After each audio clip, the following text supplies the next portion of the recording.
Sleeper is the #1 fantasy sports app. It pays to know sports. Pick more or less on top players. Your first pick is on us, so start winning now.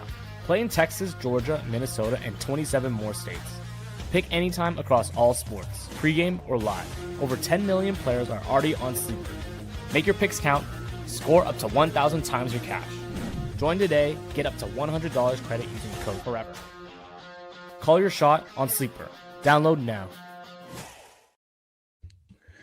Welcome in, everyone, to the Seahawks Syndicate. I'm your host tonight, Bryce Coots from the Hawks Eye, but I've got Brandon Kane, Mookie Alexander, and Dan Viens right below me, and we are going to talk all things 49ers, Seahawks, this massive conference divisional matchup that's coming up at the end of this week on Saturday. Gentlemen, I'll start with you, Brandon. How are you doing? Oh, it doesn't get better than this, man. Storybook season with a potential storybook end, and you get to do it all in the back of taking down the nemesis, the great rival. Pinch me, I must be dreaming. Mookie, how about yourself? How are you feeling going into Saturday?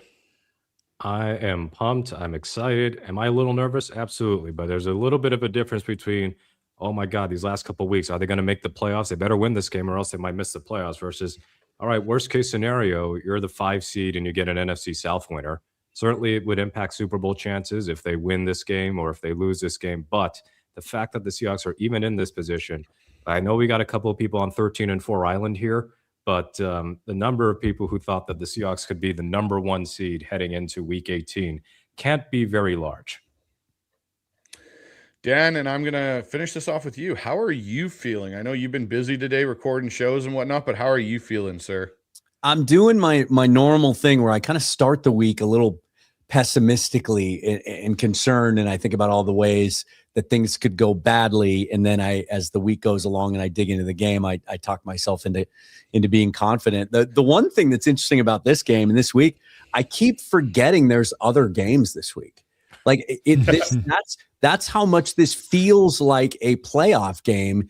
It has completely escaped my notice that, oh yeah, there's still about 2/3 of a slate of games on Sunday still to come. Yeah, and that's the interesting thing. We got college football rolling right now. The Panthers and the Bucks divisional matchup is before ours on Saturday, and then obviously we didn't get the Sunday slate because everybody's going to be so dialed in to Baltimore and Pittsburgh and that divisional matchup. As we all know, we're going to be glued to our seats for that one. So, gentlemen, let's start this off with kind of an interesting take I've got on this for the Seahawks in this game. Is this game, if they win or lose, is it going to be a true statement on the season or really a reality check for all of us on where this team actually is? And Brandon, I'll start with you. I think it would be more reality check to me because I'm not going to be one of those ones that walks into this game believing that as much. I mean, I'm concerned with the game. Niners can take us down, but where they stand, where you expect yourselves to be on this, and this season specifically, it's not a failure not to reach this mark this year, of course. Let's keep the grand perspective at play. But for this particular season, if you're not able to take this Niner team down with this many injuries, with as good as you are injury situational wise, with as good as the run game going, just a lot of different factors that are in the plus column to your side of it on this one. I would say that that's a bit of a reality check moving into the playoffs and that you're prepared to finally take really that full final step to contention mode. Might be able to win a couple playoff games, but it would definitely have me a little bit chagrined towards the grander plan at play. Mookie, how would you categorize this? First of all, we got somebody in the comments, a Broncos fan, asking, Mile High 3093, did Seattle pay off the refs yet? And Mile High 3093, the banks are closed today, so I didn't have time to run down and finish off the remaining deposit, but it's on the way. It'll be in Bill Vinovich's hands by Friday night. You can promise. It's called layaway. I promise you that. Anyway, as far as a statement, I think it would be a big statement if they won this game. In the sense that, all right, this is not their #1 seed by happenstance or anything. They will have beaten the Rams and 49ers who were talked about. Well, honestly, the 49ers hadn't been talked about a ton as still being in the division race up until these last couple of weeks. Things changed when the Seahawks beat the Rams because that kind of opened the door for the Niners to sneak back in. But if Seattle avenges 2 of their 3 losses, which means avenging that Rams loss that paved the way for them to get the 1 seed, and avenging the Niners loss, which is kind of why we're even in this situation of a winner take all week 18. That would, to me, tell everybody the Seahawks team they've been for real pretty much all season, but they should be considered the favorites to win the NFC, if not win it all, because the AFC is a decidedly weaker conference this year. Would it be a reality check if they lost? I think only if it depends on how the game goes. If this defense gets absolutely destroyed by San Francisco's offense and the 49ers offense keeps humming, I think that would be a little bit of a reality check in terms of how great the Seahawks defense is. But otherwise, Seattle is a great team. The 49ers are a very, very good team and should get a lot of credit for how well they've played given all of the injuries. But I don't want it to be like a massive overreaction if they lose, unless they put in a performance that is so poor that it warrants an overreaction. So, Dan, I'm going to ask you this. If Seattle wins this game, does it officially change how you view their Super Bowl ceiling this year, or do you still need to see a whole bunch of it proven out throughout the postseason? Obviously, they got to win their games, but does it change the ceiling for you? Do you still, they win this, does it really put them as your Super Bowl frontrunner out of the NFC? First of all, let me just say this. We just came out of the holiday season. It's New Year's. This is the time of year, a lot of us, we're focused on gratitude. We look back, what we're grateful for. And where's the gratitude from the 49er fans? Like they're only in this position because we beat the Rams 2 weeks ago. They're talking so much shit, and they're only in this position because of what we did for them 2 weeks ago. I just had to get that off my chest. They do not just oh my god, like that. Just, right? Where's the gratitude? Wear my ear out. No, I've been convinced probably for 4 or 5 weeks. I think even before the Rams win, and even more so obviously since then, because that was just a big monkey they had to get off their back. That the ceiling of this team is they can win the Super Bowl. I've felt that way for about 6 weeks. Now their margin for error might be a little more narrow than some of the other teams out there, but they're certainly capable of it if they play their best and if they play well. And for me, they're a year ahead of schedule. I did not see this. I thought 6 new starters on offense, one of them being the quarterback. You trade away your wide receiver one, an entirely new offensive staff. I thought this year for the offense was going to be like we saw last year with the defense, where it would be a year of growth. And then at the end of the year, we would know exactly what needed to be done in the offseason. Now you get some continuity coming back. You look for that second-year leap out of that group next year. I thought 2026 would really be the year that we'd be a Super Bowl contender. So we're a year ahead of schedule, in my opinion. And I view this as a progress report, and so I guess that would lean more towards statement. It's certainly not a must-win game. It's been well documented, and we're going to continue talking about it tonight, how, the path, if they should lose this game, isn't all that daunting, to be honest. In fact, some people would argue that it might be in some ways a better path. I don't agree with that. I think it's better have to win 2 games than 3 and to be able to play at home. If they win, it would be a huge statement, and it would be yet another box checked off and another monkey off their back.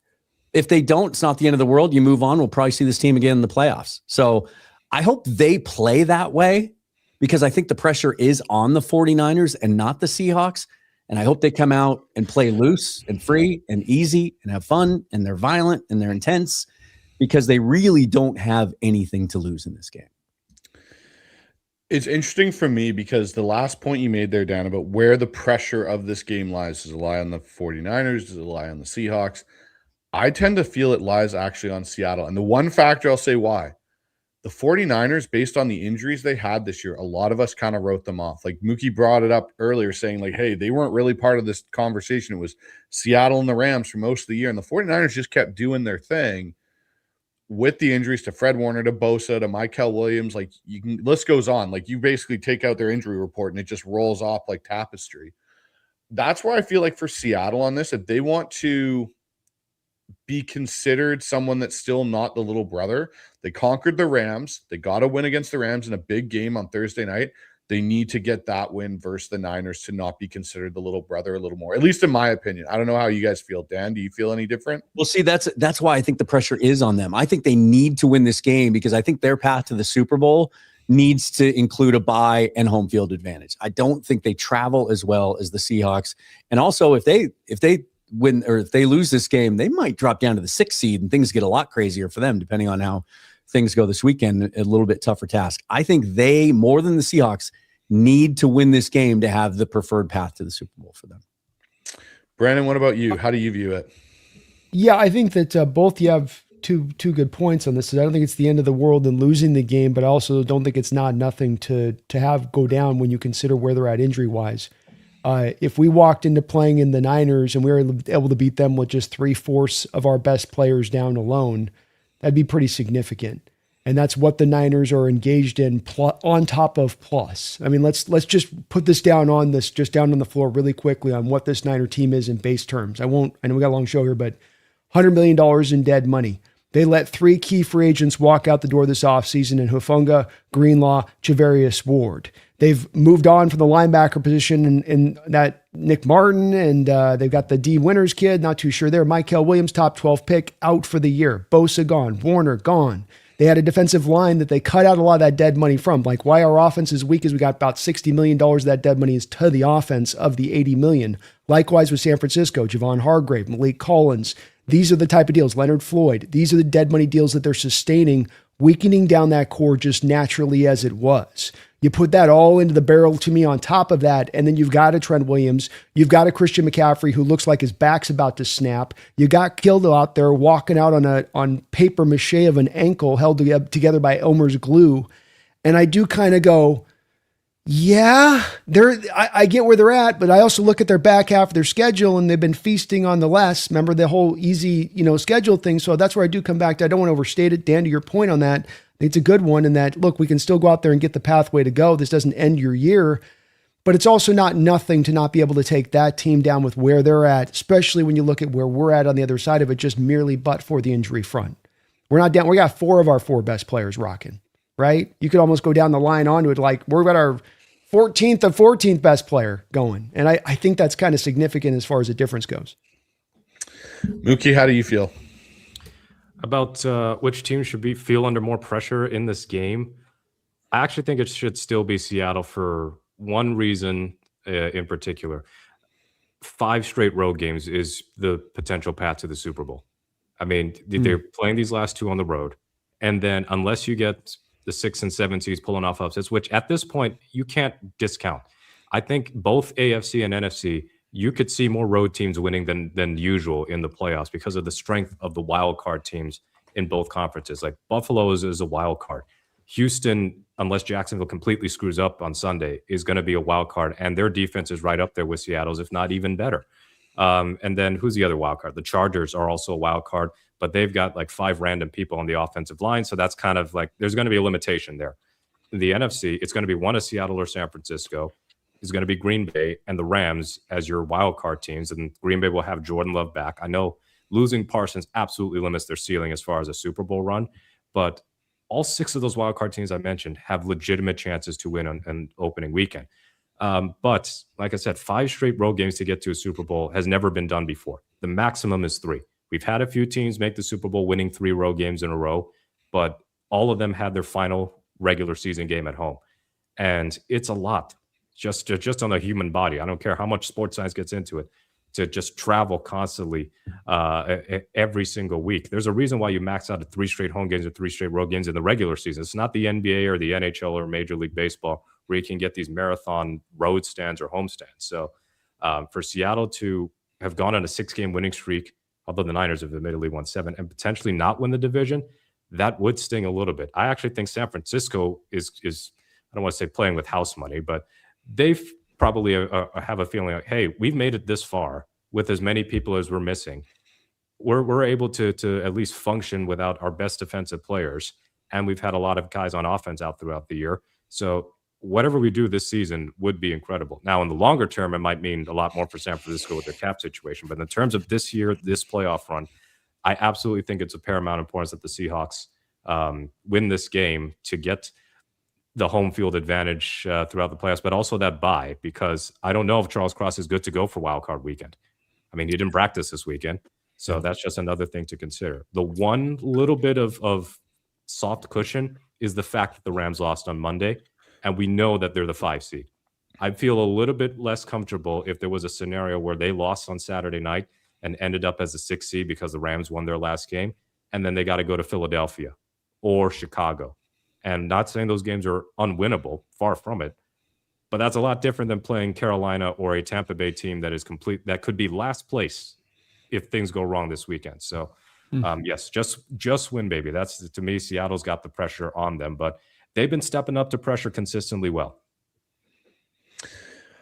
All right, so let's talk about this 49ers code and cracking it. And I think it's something that we saw a little bit of last year with Mike getting the win in Santa Clara late last season when they were able to pull it out and Geno had the scramble into the end zone. But this has definitely been something that I think Seattle struggled with for a few years, especially since Kyle Shanahan's kind of come into the fold there in San Francisco outside of the few years of the injury. So, Brandon, I'm going to ask you this. If you're game planning as Seattle, what's the first 49ers tendency you're going to attack and flip the script on if you're Mike McDonald? Over routes. I went back and looked at the tape this week with Brock and the interceptions he's thrown this year, and there's been almost one centralized data point within those interceptions time and time again, and it is on over routes. There is about 2 other throws, one to McCaffrey, an overthrow, another one with an overthrow. But this is where defenses are not only getting interceptions on these throws, they're doing it from a variety of fashions. And where when you talk about McDonald having creativity to be able to attack certain routes from odd directions, there's a play, for instance, with J.C. Horn on an over route where it's coming from the high side in, Horn's all the way on the far side field, and he just drives on the route in anticipation of it prior to the snap, and this is deep middle of the field, to jump the route. I'm not as sure it's Horn there just making a great play, because it's kind of like one of those rules, Bryce, you'd attest to this, where you would not usually allow a cornerback to do such a thing there. He's doing it because they're trying to take away the over routes. What did Ernest Jones get his interception on in the first game? Over route. An over route. So I would try to understand with this Niner offense in just a general terms here out the gate. You're not going to take away everything with that offense. It's going to find success on the day. Find things within the offense you can take away. And McDonald has not seemingly shown unless it's going to rain, like in that game, the second game against the Niners last year, that he's going to blitz. He's going to keep the blitz rate around 20%. He's not going to really stack the box. So there's already tools he's already shown you he's not going to put into the kit going into this game. I would expect that. I would really lock in on those over routes because I think that's where the interceptions happen in this game. That's where you can get some picks on him. I think there's a reason that you've seen it as a strain with him throughout this year, and a year where interceptions have been a little bit high with him. Mookie, where do you see the Seahawk fans maybe underestimating how difficult this matchup could really be within the game? What matchup for you is one that's not being looked at nearly enough? This sounds a little easy, but George Kittle didn't play much of the first game. And in the win over San Francisco last year, I don't think Kittle played at all. And in the first game that the Seahawks played the 49ers last year, albeit this is pre-Ernest, pre-Tyrese Knight in the lineup, and a whole lot of changes there, Kittle absolutely destroyed Seattle's defense. So this is the first time, unless he gets hurt again or doesn't play at all because he is listed as questionable, that we should expect a full game of Kittle against this Seahawks defense. The Ernest Jones era of Seahawks defense. Seattle has been excellent defensively pretty much all year. And as I said on Twitter earlier today, a full credit to Mike McDonald for the fact that they've had a bad game here or there, but they haven't had these lapses that bleed into the next game.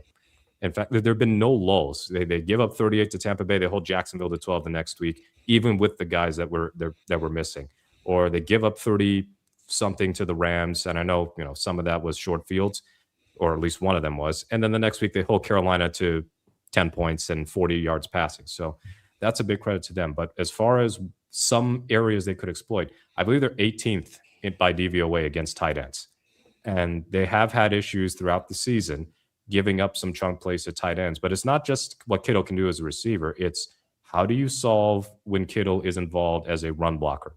Because the reason why Kittle is a perennial Pro Bowler, all pro level player as long as he's healthy is because he means a metric ton to the run game, and perhaps even more so this weekend because Trent Williams, I don't think, is going to play. You haven't practiced all week and you're dealing with a hamstring injury, probably not going to play. And if he does, he's not going to be 100%. Zero chance of that. You can count on that. So I believe how McDonald schemes against Kittle is going to be of paramount importance. So you're going to have to accept there might be some catches that you're going to give up, But what are you going to do as far as, are you going to play man-to-man? Are you going to put a corner on him? You and I talked about this, I think, on Monday on Seahawks Aftermath. Would you put Spoon on Woolen? How much are you going to put Spoon on Woolen? Spoon on Kittle? That would be a little bit of sabotage. Are you going to put Eman Wari on George Kittle? I mean, what are you going to do on that front? But yes, I think that the tight end situation is going to be huge for the Seahawks, and they've been destroyed by Kittle so many times. That'd be good just this one time to limit his effectiveness one way or another, whether it's blocking for McCaffrey and Brian Robinson or limiting the damage he can do in the passing game. I totally agree, Mookie, and that's going to be something I think that they're going to have to. Mike McDonald's probably sitting there still tonight trying to figure out, okay, how much do I put Eman Wari on Kittle? How much do I use Drake Thomas or Spoon or whoever? How are we going to get this rotation and different looks to work that way? Dan, I'll ask you, this is one of the last questions in this, but what, in your opinion, has San Francisco consistently done to Seattle in this rivalry that hasn't been solved yet? I think just getting Purdy into a rhythm. It's such a timing-based offense, and the Seahawks are at times really good at disrupting that. They've also been really good, except maybe the Tennessee game when they kind of let Cam Ward get outside the pocket and make some plays with his feet, at containing mobile quarterbacks, playmakers at the quarterback position. I used to always say that Purdy was underrated in that department. I think he's appropriately rated now. I think people recognize how many plays he can make with his feet. He certainly did on Sunday night in that game against Chicago. You got to get him off his spot. You got to disrupt his timing. And I think there's obviously two ways to do that. One is you can put pressure on him. Of course, that's the storyline going into any game.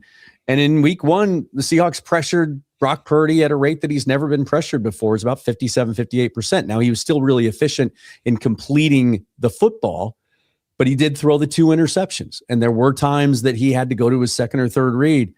I think the other part of that is, can you disrupt their receivers? In a timing-based offense, the more you can do to disrupt those guys coming off the line of scrimmage, the better chances you have of disrupting their flow. And the way to do that's to play man-to-man defense, which Mike McDonald doesn't always do. He likes to play a lot of zone. My ears really perked up last week when Tedero McMillan after the game said, man, they played a lot more man today against us than we had game planned for and than we had seen on film. And I immediately thought, well, I hope they carry that same game plan into this game this week, because I think that could be a way, especially if they get up, maybe get physical at the line of scrimmage to kind of disrupt that thing.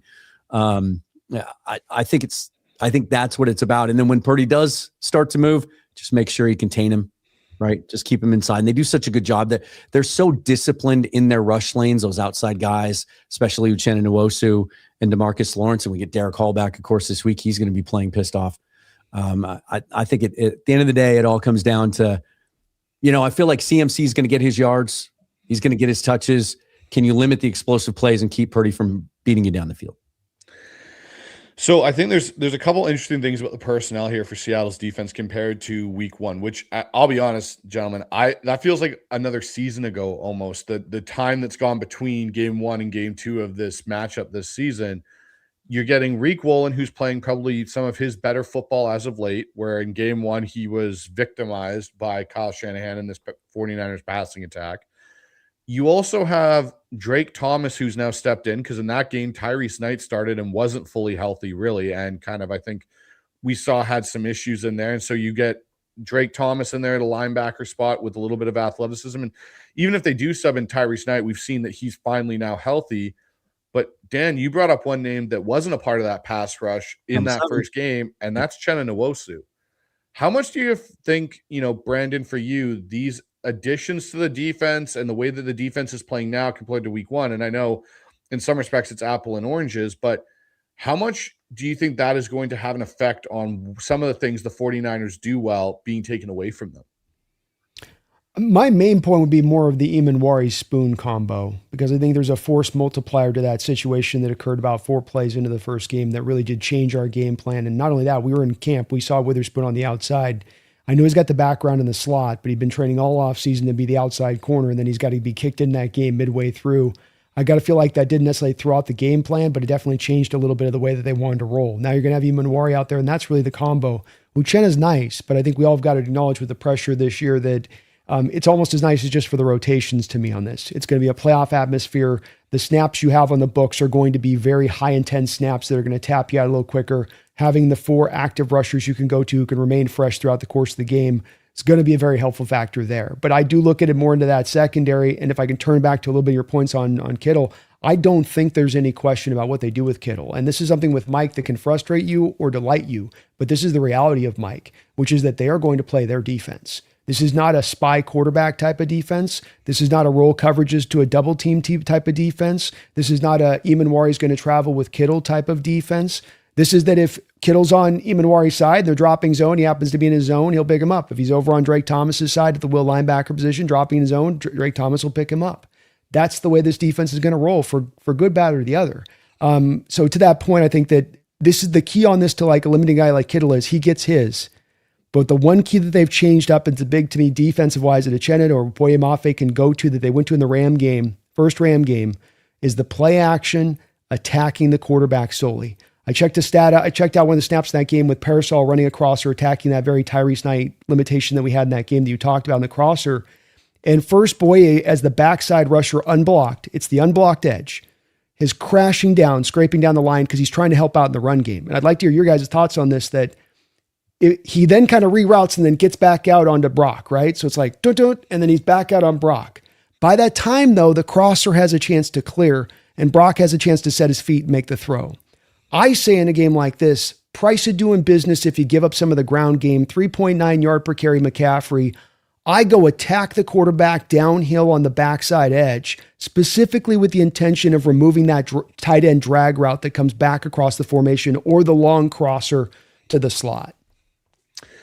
I'm in agreement with you on that, Brandon. I think it's something Carolina actually did to us in a way in this last game to our offense where they blitzed and brought pressure right on the boot plays with Sam. And it takes away that ability for your crosser because your crosser, like you said, is trying to come across the field. He's got to go under some traffic. He's got to clear out and get across. And that's where a lot of these teams, like you said in the first game, we kind of went in on the run, tried to basically, seal that, then have to chase Purdy. And to your point, he got his feet set. He makes a good throw. I agree. I think you give up a little bit in that run game and you go and you start hitting Purdy because then all of a sudden his rolls start getting a little bit shorter. His fakes don't, seem to work just as well because he's got to get his head around to find out where that free guy's coming from. I think that's not a bad game plan in this to kind of disrupt some of that, rhythm and flow to that passing game. Mm-hmm. Dan, where do you stand? Right here. No, on that. I think you're sitting. So honestly, I can't wait to see how this defense looks with a fully healthy secondary because we didn't get to see it week 1, and to your point, Brandon, I think that's right. I sometimes guilty of thinking, well, let's throw a curveball at them. Let's do something different. Let's do something that they haven't seen on tape yet from us. But to your point, that's not what Mike Macdonald does. And so I think this defense is ready for this challenge. It doesn't mean that they're going to limit him to 200 yards of offense. That's not what Mike Macdonald does. They play bend, don't break. They'll let you get your yards, especially early in a game. And it can be frustrating as a fan, right? We all get amped up for the game. We know we have a great defense. And they usually start off with the other team getting a couple of big runs or everybody seems to want to throw it out in the flat against us early. And certainly we could look for Kyle to do that to CMC. But if we can weather that storm and get stops when they count, just like we did week 16 against the Rams, right? Matt Stafford throws for 450 yards, but what happened in the second half? 5 straight drives of the punt. You got stops when you needed to. I think this defense is capable of doing that against this offense because I do think let me clarify this. I think the 49ers offense right now is playing better than any offense in the league. I think Brock Purdy is playing better than any quarterback in the league, including Drake May, who's on fire. But I still think the Rams are a better offense. And the Seahawks were able to get stops in that game in the second half when they needed to. Mookie, I do want to hear from you on this really quick, just to dial down though, Dan, if you're looking defensively to drive something to the performance of this team of the Niners, is there something specifically at the head of what you're thinking here from a stack box to simulate pressure to blitz, to press coverage, to band coverage concepts where you mentioned that earlier, I believe, maybe that's where you lean. Is there kind of a centerpiece of a strat that you'd be looking at in this one? Yeah, not conceptually, but just a bottom line, convert pressures to sacks.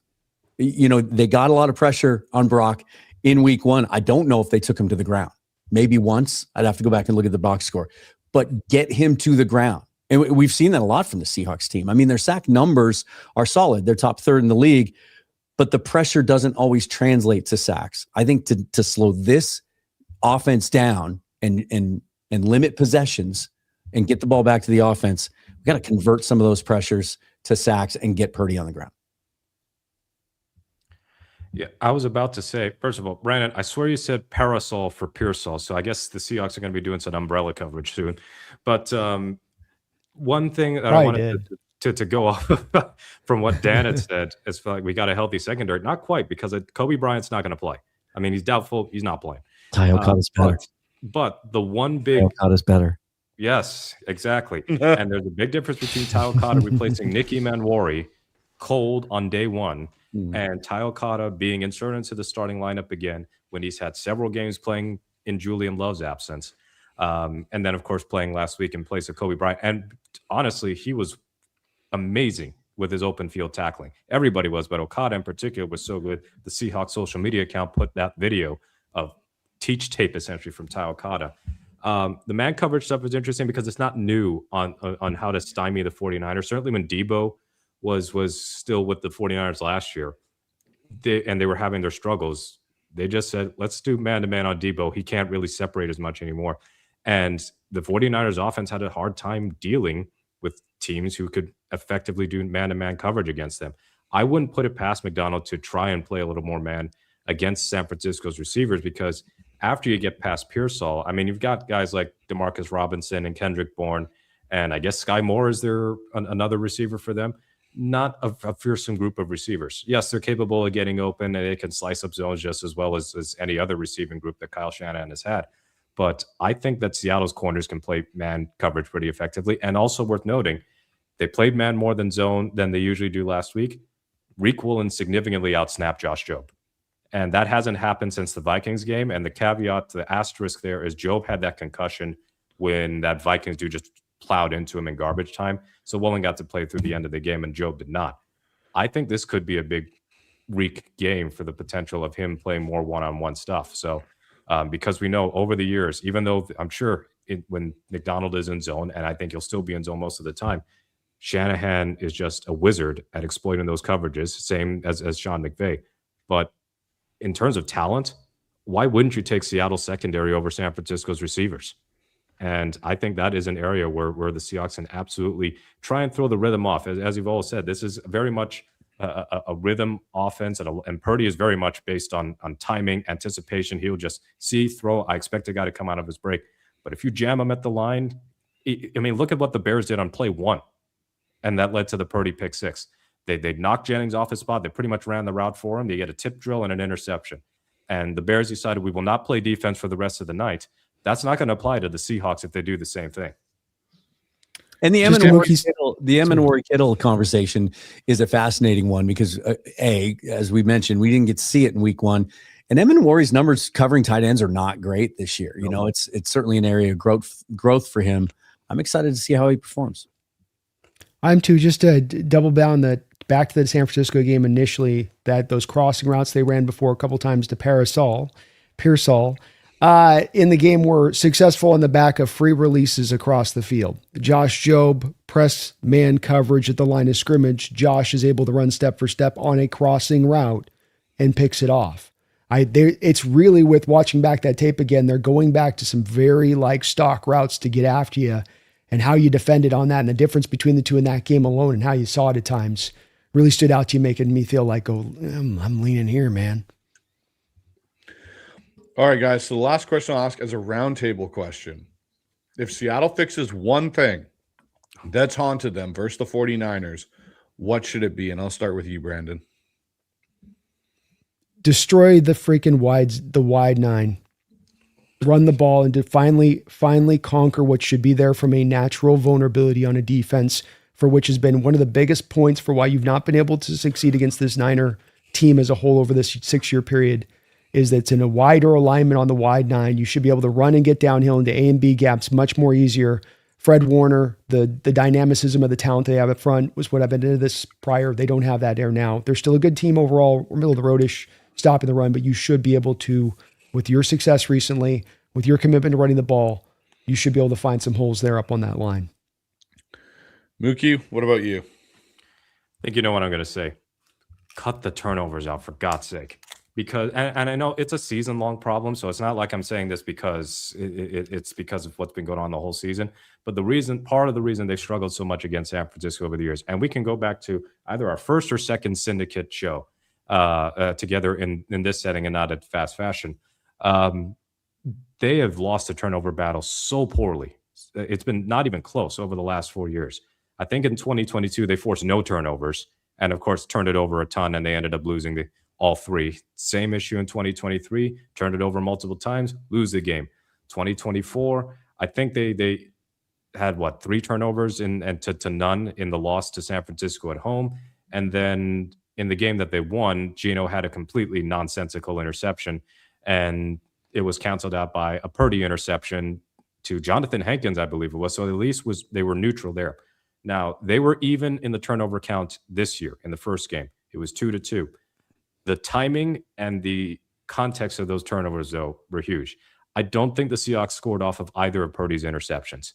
And on the Seahawks side, the turnovers they did have, Jackson Smith and Jigba, amazing all season. He did lose a fumble on a screen pass, and they were headed for field goal range in a game that I think was still 10-7, I believe, at the time.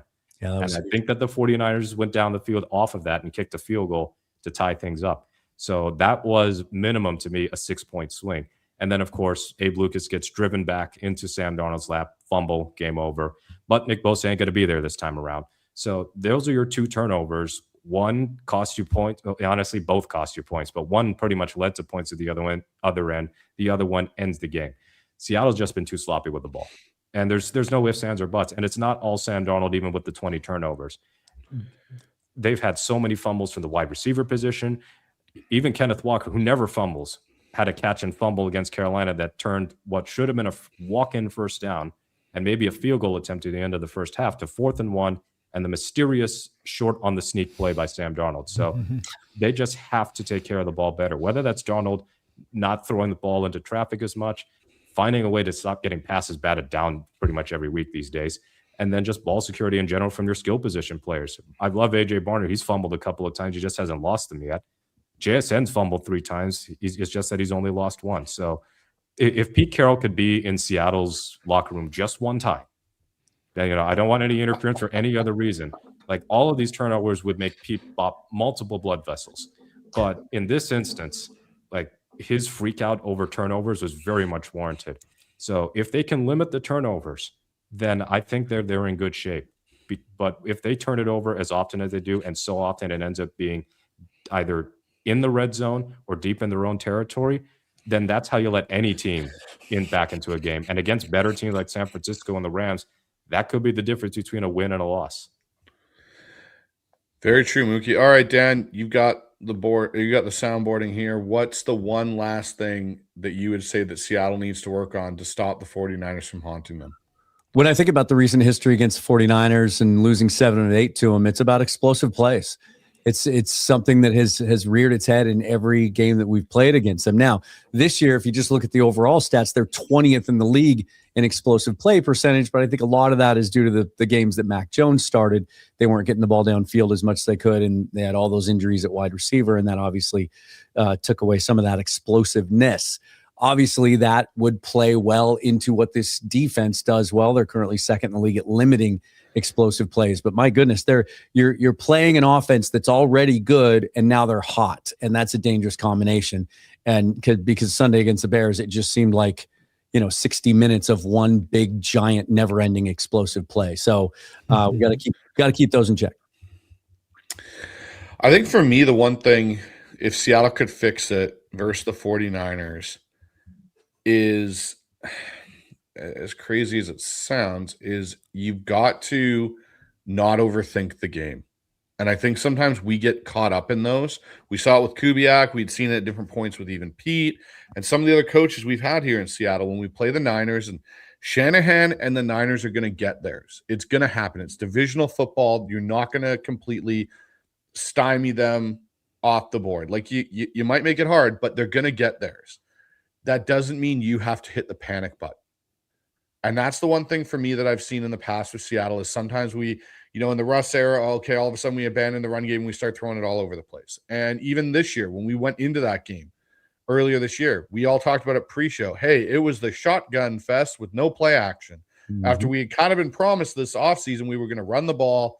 And it was like we went away from it. I think that's the biggest thing for them to get over is don't overthink and outthink yourself. And that's the thing I think that'll help this Seahawks team maybe the most in this situation. So we're going to move along here, guys, to a topic I think that's definitely going to play a massive factor in this game. And we talked about turnovers, but more specifically between these two quarterbacks. And there's so much of a narrative right now that Sam Darnold is kind of a turnover machine. I know, Brandon, you've heard it. Dan, you've heard it. Mookie as well. Like, all Sam does lately is turn the ball over, and, he's that leads the NFL in turnovers.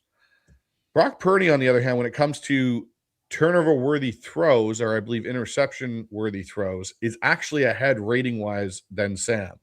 And what that means is he has a higher turnover-worthy play rate than Sam Darnold. And he's also played in less games. Dan, I'll start with you on this.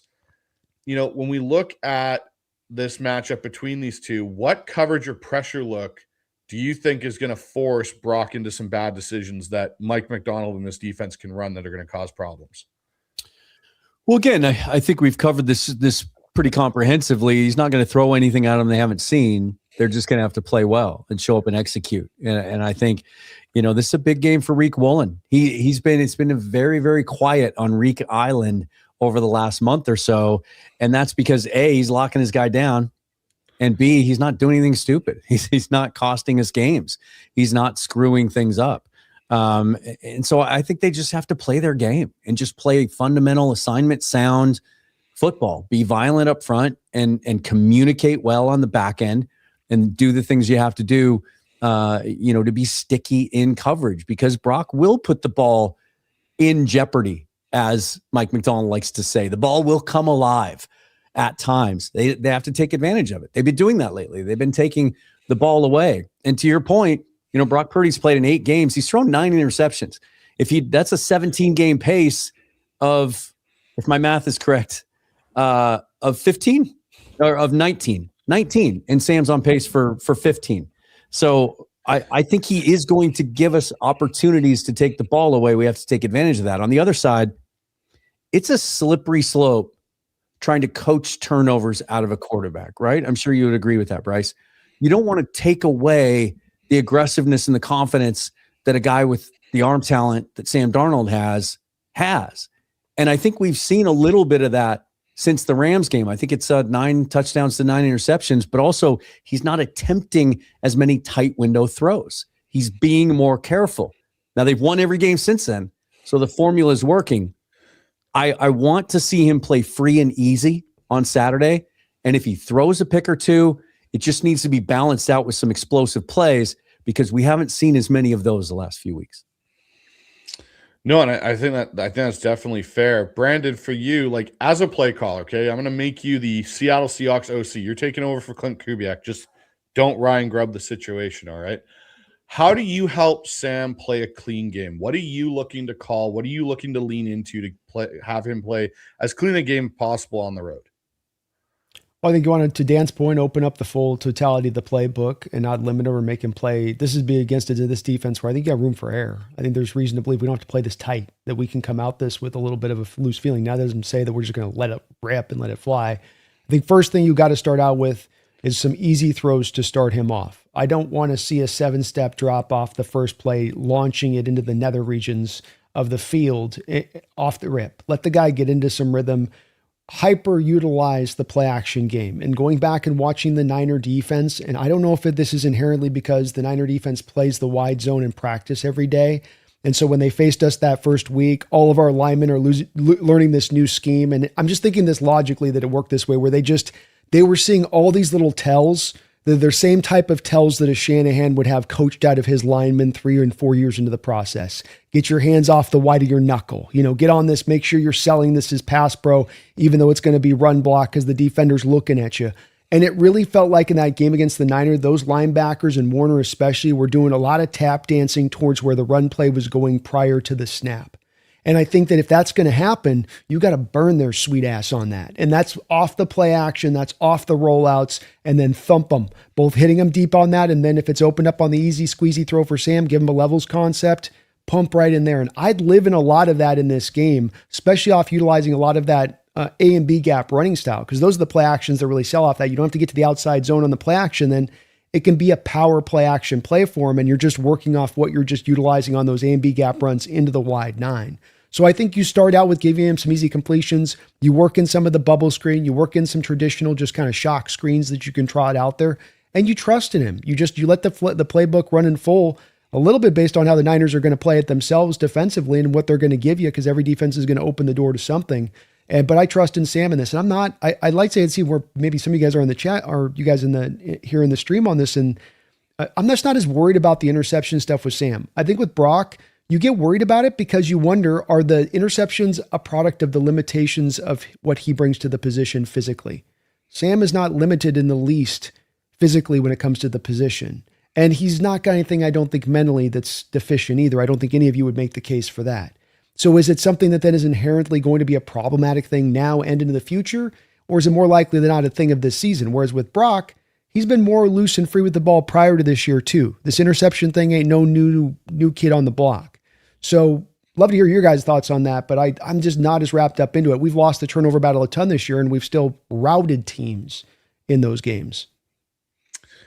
Mookie, I'll let you answer Brandon's kind of question there. Go for it. I'm not too worried about the Darnold interception thing in the sense that he's not putting the ball in harm's way like 4 or 5 times where it's a reckless throw. I mean, the Cooper Kupp interception that almost was, I would put a lot more on Kupp. It's not a great ball, but that's also a pass that Kupp should be catching, and it almost ricocheted directly into Derek Brown's arms. Jalen Sundell with the PBU. I'm guessing the Mike Jackson pick was a little bit of miscommunication because I can't really explain otherwise why he would make that throw. JSN was otherwise pretty well covered if it was meant to be like a throw to the back of the end zone and not a back shoulder. But there's no denying, and I wrote about this yesterday, the Seahawks offense since the Rams game has declined. And a lot of it is because the explosives have gone. Now, what I mean by that is the explosive pass plays from weeks 1 through the Cardinals game. They were the best in the league at generating explosive pass plays of 20 yards or more. Since then, they have been below the league average. Now, at the same time, their run explosive rate has actually gone up to above league average. So the running game has gotten better. The problem is their success rate is still mediocre. Whereas the passing game, the success rate is still very good, but on a more consistent down-to-down basis, there are some like catastrophic things or just incomplete passes or turnovers or just ineffective plays that are dragging the stat down. So without the explosives, I feel like it does limit Darnold to a degree, but I put that a little bit more on Clint Kubiak because it seems like when defenses have been more willing to let the Seahawks run the ball, give them more run-friendly looks, he's not committing to it as often. In fact, they are not as run heavy these last 7 weeks as they were in the first part of the year when they were running the ball a lot and not doing it well whatsoever. So the other aspect of it is the play action game is still great for the Seahawks. In fact, Darnold is first in EPA per drop back on play action passes, even slightly above Matthew Stafford. Without it, he's 23rd. And no other quarterback other than Lamar Jackson has that big a drop-off of at least the quarterbacks in the top 10 in play action. I don't think that's a case of Darnold's a play action merchant. I don't think it's a case where he can't do straight drop back. In fact, we see him in 2-minute drills regularly and could do it pretty well. But in the flow of the game where they're not having to do hurry-up offense, I think that Kubiak struggles to develop a pure drop-back passing game. And I know we've discussed a lot how much of this is not having Torrey Horton. And I don't want to kind of make that Commanders game like this was what Horton was going to be for the rest of the season because the Commanders defense is dreadful. The 2 games prior to that, Horton had no catches on 4 targets. And in fact, he hasn't had a game this year prior to his injury where he had more than 4 targets. So was he getting more involved in the offense or were the Commanders just a really poor defense that Horton could shred? So it's just pure speculation as to whether or not Horton would have meant more. And Rashid Shaheed is kind of a more refined version of Horton at this rate. It's just he didn't have a whole offseason with the Seahawks. I'm really glad that Shaheed is going to be playing on Saturday because that's a big help for Darnold and the Seahawks passing offense and the special teams. But in terms of what Kubiak can do for Darnold, yes, easier throws. You know those little quick outs to JSN? Start doing that earlier. And I don't mean like the failed screens that they love doing, but quick throws to get the ball out of his hand easier completions. And then hopefully that can open up more of the intermediate shots and deeper shots. They're not even trying deep passes lately. And we've all parroted the stat. Since the Rams game, meaning the Rams loss, they've only had 5 throws attempted of 30 yards or longer, and they've completed none since the Titans game.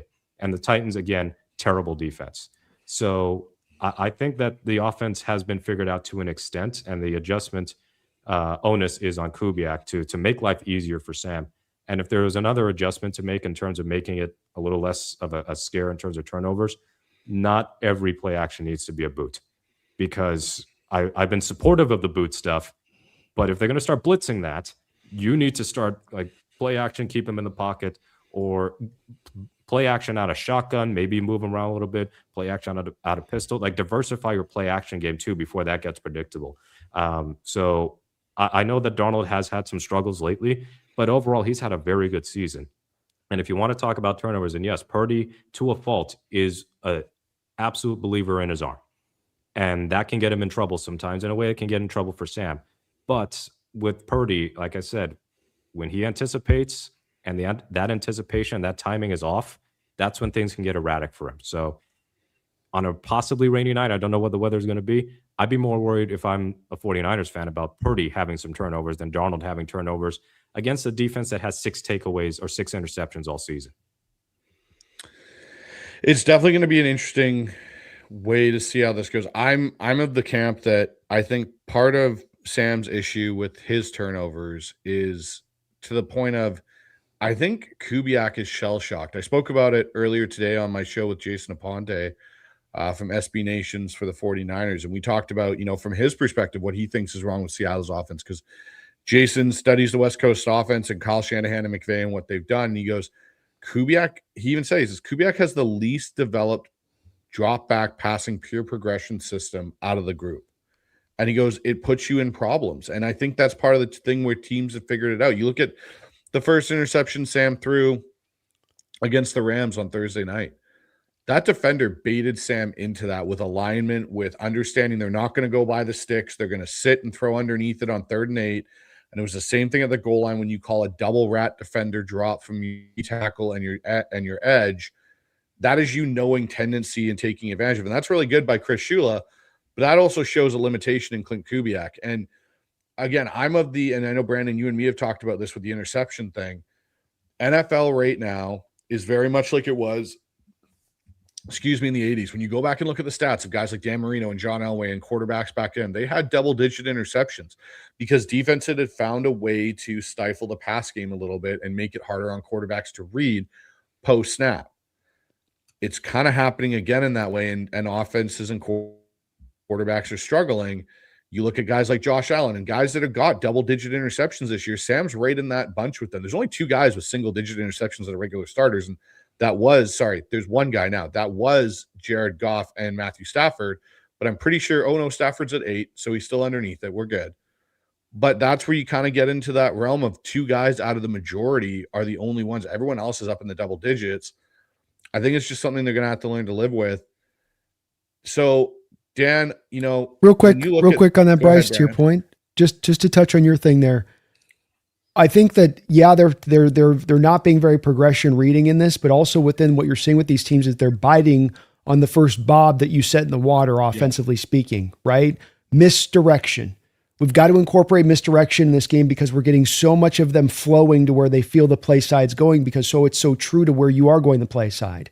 And putting things stylistically into this for Sam to try and, I called it eye manipulation with Bryce Young. He eye manipulates it like a mofo to then get over to the flat route throw. I'm going to get those linebackers pulled down, making them think I'm going through that read when my whole intention the whole time is to go to the flat route. And we don't do that. It's a lot of when you see Sam's eyes to the point on that throw in that Rams game, boom, I lock on that throw. I'm letting it off. I'm going. There's just no this even breaks down to Sam when he breaks the pocket. He doesn't pump fake. Like you throw one pump fake as you break the pocket, you'll have that defender jumping up the backboard and run right past him. But there's sometimes we forget that you can hide stuff a little bit here, guys. It doesn't have to be a full tell post snap about what you're doing. No, it definitely. So, I'll put it this way out to the group, and Dan, I'll start with you. Which QB do you trust more to protect the ball late in this game? Well, I don't watch every snap that Brock Purdy takes, but I do watch every snap that Sam Darnold takes. So I'll answer it this way. I trust Sam. And I think his superpower that he has shown this year is he has that, to quote the great Ted Lasso, goldfish memory. Like I'd be a lot more worried if after these interceptions, he shrank. And not only doesn't he do that, but he comes back strong, even in the Rams game with the worst interceptions you'll ever see. The first loss, he comes back, leads them on the long touchdown drive, and then the last drive that put him in position to kick the last field goal. We saw it in the Colts game at the end of the first half and at the end of the game. Certainly we saw it in that Rams game with 2 interceptions. Again, they trick him, they get him on drops, and he's still, it's almost like, I've said since we signed him, he has so many similarities in my opinion and characteristics that he shares with Matt Hasselbeck. I just see a lot of similarities in how they play the game. Sam has a better arm. He's physically stronger, some of those things. But I almost trusted when Matt threw a bad pick, unless it was in overtime to the Packers, Alex Bannister, because there wasn't an opportunity to come back from that one. I almost trusted him more. I'm like, let's go. Let's get him back out on the field again. He's going to come out and deal. And so even if he does turn the ball over, and I do think, we sit here and it's easy to say, and I've been saying it for weeks. I did a show last week where I simply laid it out. If Sam Darnold if the Seahawks don't turn the ball over anymore in 2026, they win the Super Bowl. I'm convinced of that. Like that is their Achilles heel. That's probably unlikely. This kind of is who they are. To expect them to just wean all of the turnovers out of their game at this point might be unrealistic. It's, can you balance those out with big plays and can you come back strong from them? I trust Sam implicitly at the end of games. Mm-hmm. All right, Mookie, I'll give it to you on this one. Yeah, as far as do I trust Sam or Purdy more? Well, it's in the context of this year, Darnold in 2 of his 3 losses had essentially a game-losing turnover. The one in the 49ers game that really is on Lucas. And then the second one where it got tipped to the line and then it hit Levante David's arms for an interception. But Darnold he beat up on himself a little bit, saying that he could have changed the protection, I believe, or changed the play call and then hit Horton on the other side of the field. Okay, fine. But then the other side of Sam Darnold, the game-winning drive against Arizona, which honestly was just one throw to JSN, but it's still a perfect throw. And then 2 quick plays against the Colts that got him immediately in the field goal range with him and Rashid Shaheed. The Rams game, the second one, of course, that was the biggie. Like if people weren't convinced that Darnold could lead a winning drive, much in the way like Geno had all those game-winning drives, and people were going, Geno's going to give the game away. It's almost like until somebody is as good as Russell Wilson or better than Russell Wilson, any of the post-Russ quarterbacks are going to get some significant doubts as to whether they can deliver in the clutch. What Sam did on that drive was elite stuff. I mean, that throw to Cooper Kupp is probably his best throw of the season. Yeah, with taking a massive shot and delivering that on a rope for Cooper Kupp to catch, keep the feet in bounds, get the first down, and then even the throw to JSN in the back of the end zone for a touchdown. Dart in stride, and then the 2-point conversion. There's your pure progression read. Didn't panic. First read's not open, second read's not open, third read's not open. Oh, there's Eric Saubert. Game over. So I think that Darnold is capable of leading a game-winning drive. It's a late game situation, and he can protect the ball. And Purdy has had his game. I mean, he just had it last week. I mean, they're down by 3. They need a touchdown to take the lead. Wasn't even close to getting picked, but that Bears defense without turnovers is pretty bad. He's led some other game-winning drives before, but in his only loss as a starter this year, it's kind of crazy to think about. He's missed so much time that he is 7-1 as a starter this season. That one loss was to Jacksonville. He turned it over 3 times, and I believe Jacksonville had a chance to go up by 8 or something. They missed a field goal or whatever. Purdy got strip sacked, fumbled, game over. His 3rd turnover of the game, game, set, match. They end up losing. So I also remember against Minnesota a couple years back, he threw a couple of interceptions late in a game that were trailing by 5 or 6 points, just overthrew it. That's all she wrote. So he's had some late game collapses before. He hasn't had to have a lot of game winning drives. That's the thing with Purdy. Usually they're up by so much that they're never really in a position on a week to week basis where they need him in 2-minute situations. Sam has delivered a lot this year, and he had a few game winning drives for Minnesota last year. And I think that Darnold can get it done. I think that he can protect the ball late and kind of avenge what happened in week 1. Brandon, I'll leave it to you on this. You're the final guy to answer this one. I think Mookie probably encapsulated it pretty well as far as what I would think on this. I think especially his point about the front-running city that Brock Purdy's been able to live upon since he took over in that San Francisco team. Yes, last year wasn't a good year, but he walked on the scene, and that's an offense. And we've seen this with how it's built with us in the earlier part of the year. This is a type of team-building concept with Shanahan's offense that's going to try to get ahead of you and then press down upon you. It's not really an offense that's built to be playing from behind. So I would wonder exactly how many really true opportunities, when we really break it down for all the starts Brock's had, of these chances he's had and failure rate and all that. With that said, everything said about Sam is true about what he's put on the board this year and actual experience. That Niner drive, for instance, which is absolutely not upon Sam. Let's make sure we're really clear with this. That's not on Sam when he's got his head looking to the left, the reads to the left, and Bosa's then essentially coming from a backside position. I know it's not a blindside rush, but he's not seeing it. And that's by the where the read's taking him, as well as he had driven you up the field 50 yards to get you in that position. The Tampa Bay game, when it went off that helmet, which maybe it could have changed the protection, maybe not, but he was driving you up in the field in that moment to go get you the score as well. Even the Rams game at the end, where you got a touchdown drive, you then got back on the next drive to get you to a 60-yarder there with 50 seconds from the half-yard line. Even in his moments when he's failed, it's been but just barely, and he's doing a lot of successful things within that environment to get you there. So I have the utmost confidence and faith in him. Yeah, when it comes to me, guys, honestly, on this conversation, like both quarterbacks seem to be the same to me in a little bit. Like I in this particular matchup here, trust Sam more because of the defense he's going to have to go against. And that Niners defense isn't good. It's a bend, but hopefully we don't break kind of defense with the amount of injuries they've had. And yes, it's gotten, to this point for them, but if it's late in the game, I trust Sam more against that than I do Purdy having to go against Seattle's. And that's kind of how I look at it at this point. And I think if Sam has a moment in this game where he does do it, leads the team down the field to kick a game-winning field goal and win, I think that should really put to end that conversation about Sam's ability to be clutch, Sam's ability to be trusted, and to be able to protect the ball at points in games. And, guys are going to throw picks. It's what happens. It's a 50-50 crapshoot. Every time you throw the ball anyways, it's going to end up in someone else's hands. So we'll move on to the next subject here, but I think it'll be an interesting topic. So let's talk about the defense. Our dark side versus their offensive juggernaut currently. The 49ers offense has been on a roll. And I'll start with you on this one, Brandon. What part of San Francisco's offense stresses the Seattle defensive principles the most structurally? And I know you've talked a lot about that crossing route, but is there anything else in that offense that really you think stresses out the principles of Mike McDonald's defense? Well, it's actually surprising that they're not necessarily a high usage play action team in what they look to do. So what it really comes down to is that they do get you to kind of have to have your eye on that run game prior to the snap, whether the play action's coming or not, and then kind of feast off of a little bit of that post snap.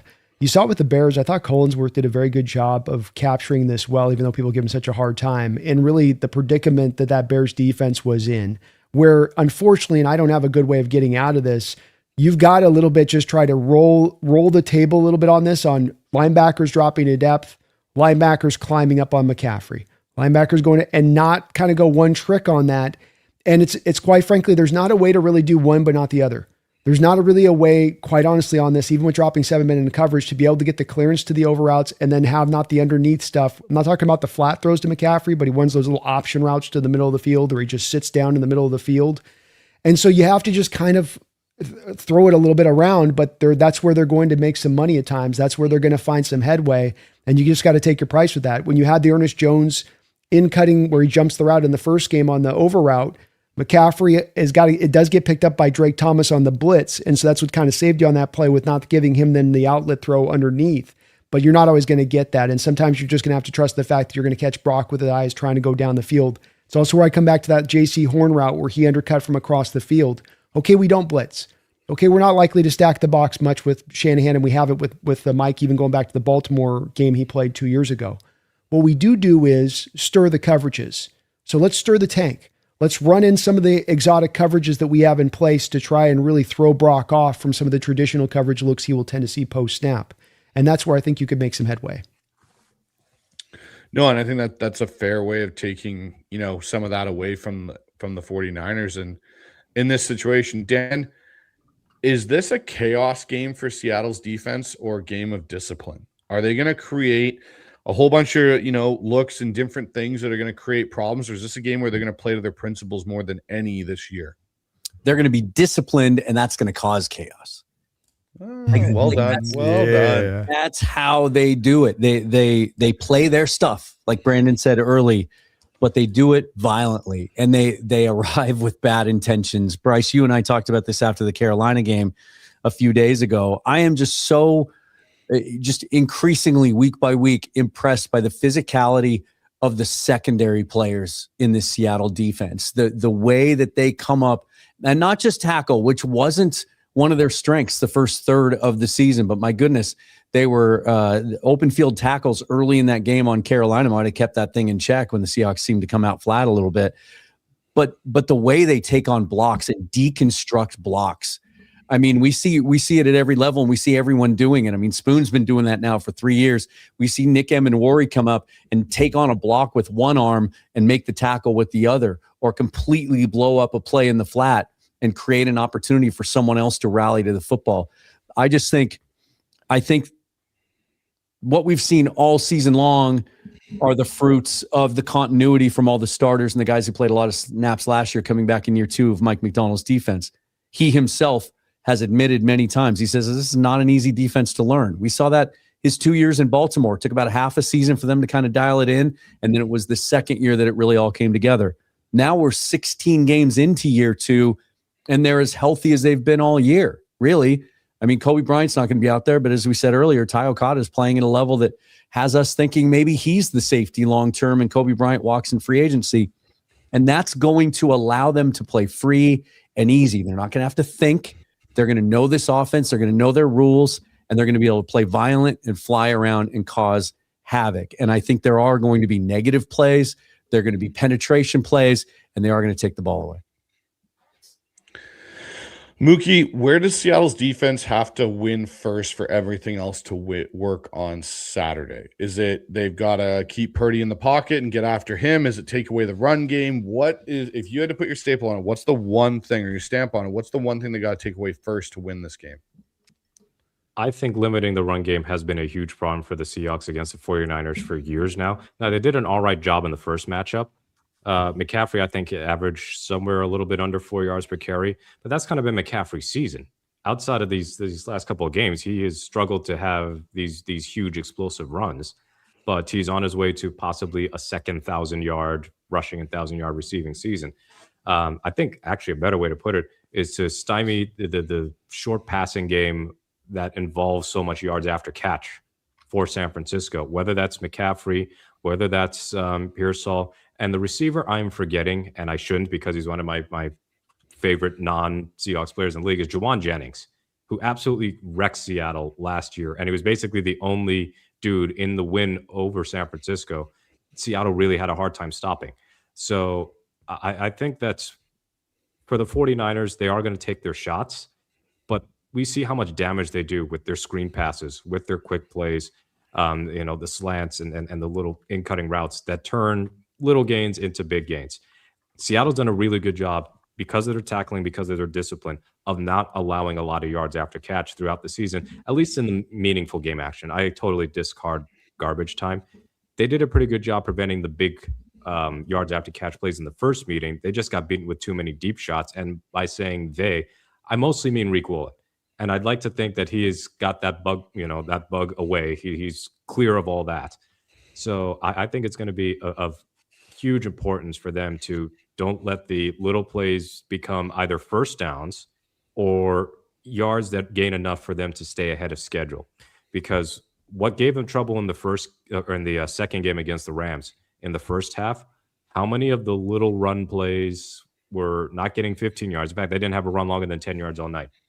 But if you're getting 7 yards on 1st and 10, 6 yards on 2nd and 8, the playbook opens up. And San Francisco is kind of the same way in terms of their ability to stay ahead of schedule. And even still, they can absolutely shred you on 3rd and long. I believe they lead the league in 3rd and long conversions. But Seattle's done such a good job at defending 3rd and long that I like my chances of at least meeting them at the summit and kind of knocking them off if they can get them into unfavorable down and distances. What you're going to have to kind of accept is Purdy's going to hold the ball for a long time. He consistently has like 3+ seconds time to throw. Yeah. And in the 3 matchups that McDonald has had against Purdy in Baltimore, low blitz rate, but he was still able to play some funky coverages, and the corners were on point. They got some tip passes. He threw 3 interceptions or 4? I think he threw 4, and Darnold came in relief and threw a 5th. Last year against San Francisco in the first meeting, he didn't blitz a lot, but they got picked apart. But in the win over San Francisco in Santa Clara, he blitzed at 40%, which that is totally unlike McDonald. But Kittle didn't play. And I think that did matter a bit. And Debo was not Debo. And I don't think Pearsall had even played yet.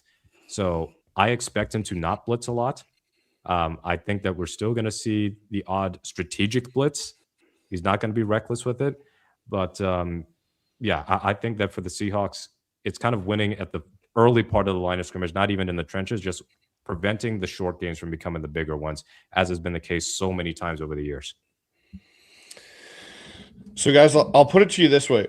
What's an acceptable point total for this Seattle defense to give up to this 49er juggernaut? Like we've said earlier, they're going to get theirs, but where is that kind of, okay, that's something where we can still, as an offense, be able to, kind of manage and be able to stay in the game? For me, it's 24 points. If Seattle gives up potentially more than 24, it's going to be hard for them, I think, in this game to stay ahead. What about you, Brandon? What's your thoughts? That was exactly going to be my number. So I'm not meaning to jump on the back of yours, but I think that's kind of the magical number. I trust in this team to set 27 points in this defense, watching that Chicago offense work its way through them. I just don't think that they have a lot of ability to hold back. I mean, no Bosa. That's when we turned around last year and Geno was able to go get the win. And then you throw on top of it no Warner, who when he was out for the one drive in this last game against the Niners was the one time you went and got a touchdown in that game. I think that it's just going to be kind of a long day at the office for that Niner defense. And so 24 points goes and gets you the win, I think.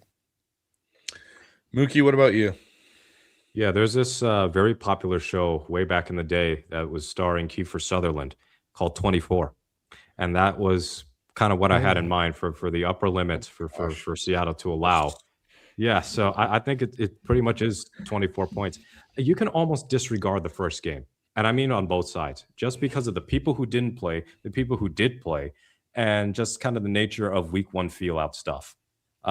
So when you think about the Seahawks offense, are they going to throw one play-action pass again the whole game? If that happens again, then I will totally change my mind about not firing Kubiak after one season. But if, that somebody did watch 24. All right. Thank you, Addicted to Hunt. I heard they're rebooting that show. Did I hear that right? Oh, gosh. I think it's coming back. What a shock that they're rebooting a show from a long time ago. God. That show's got to stay in its era. It was for an era and a time. Yes, I would be shocked if we had another 17-13 game. And if a team is going to be held under 20s, I think it's going to be San Francisco. Now, they are playing offense at an exceptional level, but how many great defenses have they played lately? Really, it's just Cleveland, and Cleveland gave them some hard times on in that game. It's just that their special teams gifted San Francisco a couple of short fields. Yeah. So the last great defense I think that they played Texans. was the Texans. Well, they did play the Rams, but that was the Rams with Mac Jones starting, and I think are the Rams a good defense at this point, though? Do we know that now as a certifiable fact at this point? I would say that they need Quentin Lake back, and that's part of the reason their defense has fallen off. But That was like a 42-26 game, but Mac Jones threw for over 300 and like 33 of 39 passing. It's just they had turnovers and they could not stop Matthew Stafford. But they played Houston, lost 26-15, and then against Jacksonville, they scored 21 points, but they were playing from a deficit, and that's a game that Purdy started. And then against Seattle in the first game, of course, they scored 17. But this is going to be as big a challenge to me for the 49ers offense as it is like, oh, the Seahawks defense are playing this juggernaut 49ers offense. Well, this 49ers offense is playing the Seahawks defense that, with the exception of maybe a couple of games worth out of 16, have been playing some of their best football in franchise history defensively. So, yeah, I think 24 is about as high as it can go for Seattle. If it gets any higher, I think they'll probably lose. And it's more just, I fear that the offense might not have like a 30-something point game in them, even with the Niners' defensive struggles, just because of some of the issues they've had throughout the last 6-7 weeks in terms of starting slowly. All right, Dan, are you going to pick the same 2 digits here as everyone else so far? Why would I do that? The acceptable number of points that the 49ers can score in this game is 1 less than the Seahawks. He priced to write us. Wow. Spoiler alert. I'm gonna give away my prediction that we'll make at the end of the show. So I'll let you figure it out. The 49ers cannot score more than 26 points in order for the Seahawks to win. All right. Okay. Well, gentlemen, let's move down here a little bit, and we'll talk about these offensive lines, because obviously there's a bit of an injury situation on the 49ers front, and there's some concern on the Seahawks front with our backup left tackle right now. And sounds like he's going to play, but we're not sure what Jones is going to do, and we don't know if Williams off his hamstring is going to play. So, Brandon, I'll start with you. What is the single biggest pass protection key for Seattle in this game? I know the 49ers defensive front isn't as scary as it is when they got Bosa and Michael Williams in that group, but what do you think the biggest key is? An interior being solidified? Is it Josh Jones out there on his own and how much help he may or may not need? What is the single biggest key for you? I just don't let Saleh play games up front and getting you confused into changing your protections with the stacked boxes. He doesn't blitz. That's the bottom line of it. And, maybe he can run a little bit of some zone drop stuff from the defensive lineman and bring this guy over here from that side. I'd like to make him show me he's going to do that. He likes to do a lot of, I'm going to show you. And then he kind of just pulls it out, like right at the end there, and I prefer to operate from look four coming. We can operate with that faith. I don't need to keep the chippers in there. We've had issues at times with this offense growing stagnant because you're running chippers and then the chippers can't get out into the flats, get out into space, into their secondary routes. So now you've end up with 3 guys into 7-man coverage looks, which is no good. And you are going to get with this Niner team, because of the lack of blitzing, 7-man coverage looks. So don't chip, don't change your protections. Force them to show you they're going to blitz. Be aware of if you're Sam. Sam's got to take his time up at the line of scrimmage. Kubiak mentioned in his presser today, you've got to get the call in quick and let Sam make some assessments up there, not get in late, and he's got to get the thing snapped. But I think that'd be the main place. Dan, I'll go to you on this one. Which trench matchup are you watching that could swing the outcome? If you're looking at the matchup, either Seahawks D-line versus 49ers offensive line or vice versa, which one for you kind of circled that you're going to pay attention to?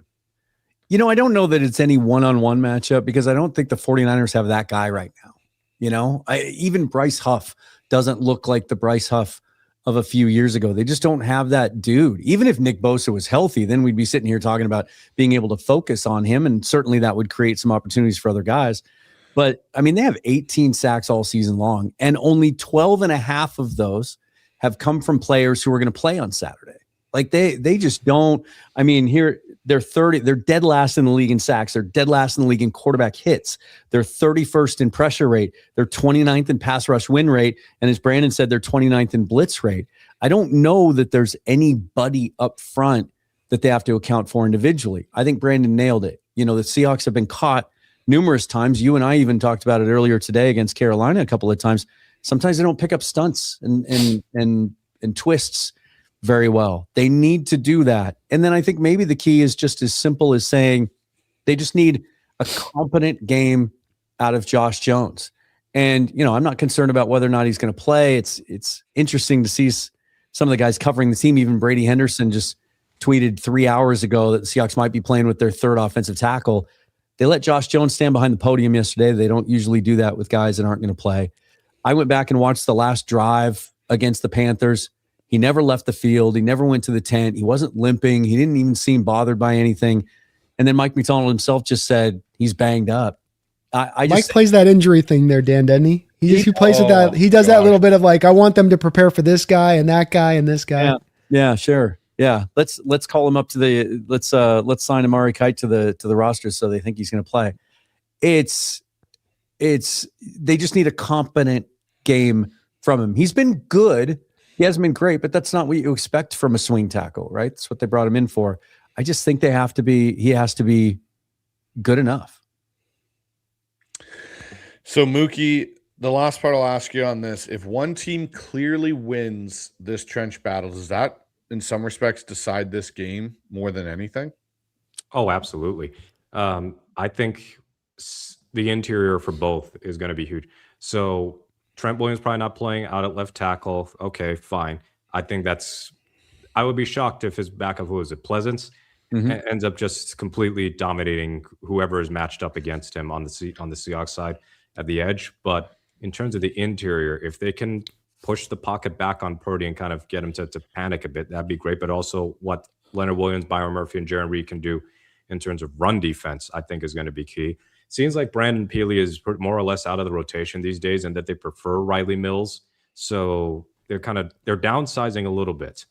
And they're even playing Mike Morris, spot snaps here and there in non-garbage time. I wonder if we're going to see Mills at all in this game. I'd like to get your guys' thoughts on this, but it seems like the pattern with him these last couple of weeks since he came back is they play him early and then we don't see him again. It's almost as if they're using him for load management. And in a game like this, you're not going to worry about that. Mm-hmm. Yeah. And I think the same kind of applies to Mike Morris because he's just there. I mean, there are few spectacular plays where he truly stands out. So unless it's preseason, in which case he's amazing.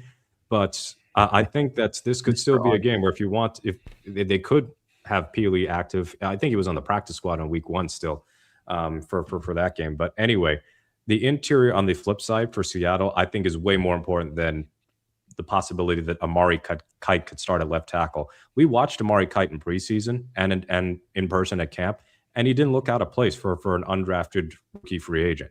Now, there's a bit of a soft landing with San Francisco's pass rush. It's just not good. And you can't blame Saleh for that. Mykel Williams, ACL tear, done for the year. Same applies to Nick Bosa. You lose your top two, then you're going to be doing a hell of a lot to try and manufacture a pass rush with your third and fourth guys. And I don't know if Keon White's going to play either, although he's kind of been up and down since going to San Francisco. But it's clear their pass rush is not good. But in the first game, I should note that as much as Saleh does not blitz a lot, his third highest blitz rate of the year came against Seattle, which is still 28%, which is not incredibly high. That's probably like league average. And then Darnold ended up being their third most pressured quarterback. And Darnold got rid of the ball quickly, at like 2.59 seconds is the quickest, I believe, of any quarterback they have played this year. So the stunts and all the games that, as Brandon said, they like to run up front. Seattle's had a hard time picking up stunts pretty much all season. And we're starting to see a little bit of a rookie wall with Gray Zabel, but it's actually, to me, more in the run blocking than the pass pro. But it's going to be really on this offensive line to pick those up so that there is no confusion that leads to free rushers and easy sacks or easy pressures for a team that kind of struggles when it's just a traditional rush. And I will also note, when they are struggling for pass rush and the quarterback is picking apart, Saleh will blitz more. So his highest blitz rates of the season, other than Darnold, are Caleb Williams, CJ Stroud, and Matthew Stafford in the second game. And the end result had to eke out by 2 yards a win against Chicago, and they get 38 points out of that game. They lost against Houston, and Stroud threw for over 300 yards. And they lost to Stafford. They blitzed him almost half of his dropbacks, and you just never do that. It's a terrible strategy. He throws for 4 touchdowns. The Rams score 42 points. So I think the best case scenario for Seattle is that the passing game clicks enough that they invite the sort of pressure and risks that Seattle can exploit. Otherwise, if there was ever a time for the Seahawks offense to get going again earlier in games and start being more aggressive with downfield shots, it's probably this one, because the San Francisco pass rush isn't good and their safeties are a bit of a liability, particularly Jair Brown and how often he gives up big plays. I'm sure every Seahawks fan in this chat is absolutely crying out for JSN to score a touchdown Diamador Lenore, though. Absolutely. 100%. 100%. Dan, by the way, to your point on load management, Dan, with Riley Mills, they actually had a meeting up even edge snaps in the last game. So, it's definitely just kind of putting him out there to fill up some space right now. Yeah. So before we get to our next topic, guys, I just want to mention there's 1,200 people viewing this show, which is absolutely outstanding. Oh. There you go, Brandon. Go for it. Applause. Let's go, guys. So if you guys are, depending on which channel you're watching from, sub up to the other channel. Sub up to Dan Vians at Seahawks Forever, Brandon Kane at the Hawk Nest, me, Bryce Coots at the Hawk's Eye if you like the content and the discussion. And as well, go head over to Field Goals and check out Mookie Alexander and the group over there and all the work they do at that great website. So thank you again for all your guys' support and Happy New Year to everybody. But let's move into this discussion, guys. And I think, most people would assume we're going to talk about Kyle Shanahan and Mike McDonald because they're the kind of headline. I want to get your guys' thoughts on the matchup between Clint Kubiak and Robert Saleh. And so I will start with you on this one, Mookie. Who do you expect to have to make more halftime adjustments in this game, Saleh or Clint Kubiak? And I know the trend right now is Clint, but do you think there's an opportunity that Saleh is going to have to make more adjustments come halftime? He might. I just don't know right now with Kubiak and this offense, because I note since the Rams game, they are, I believe, 32nd in EPA drop per dropback.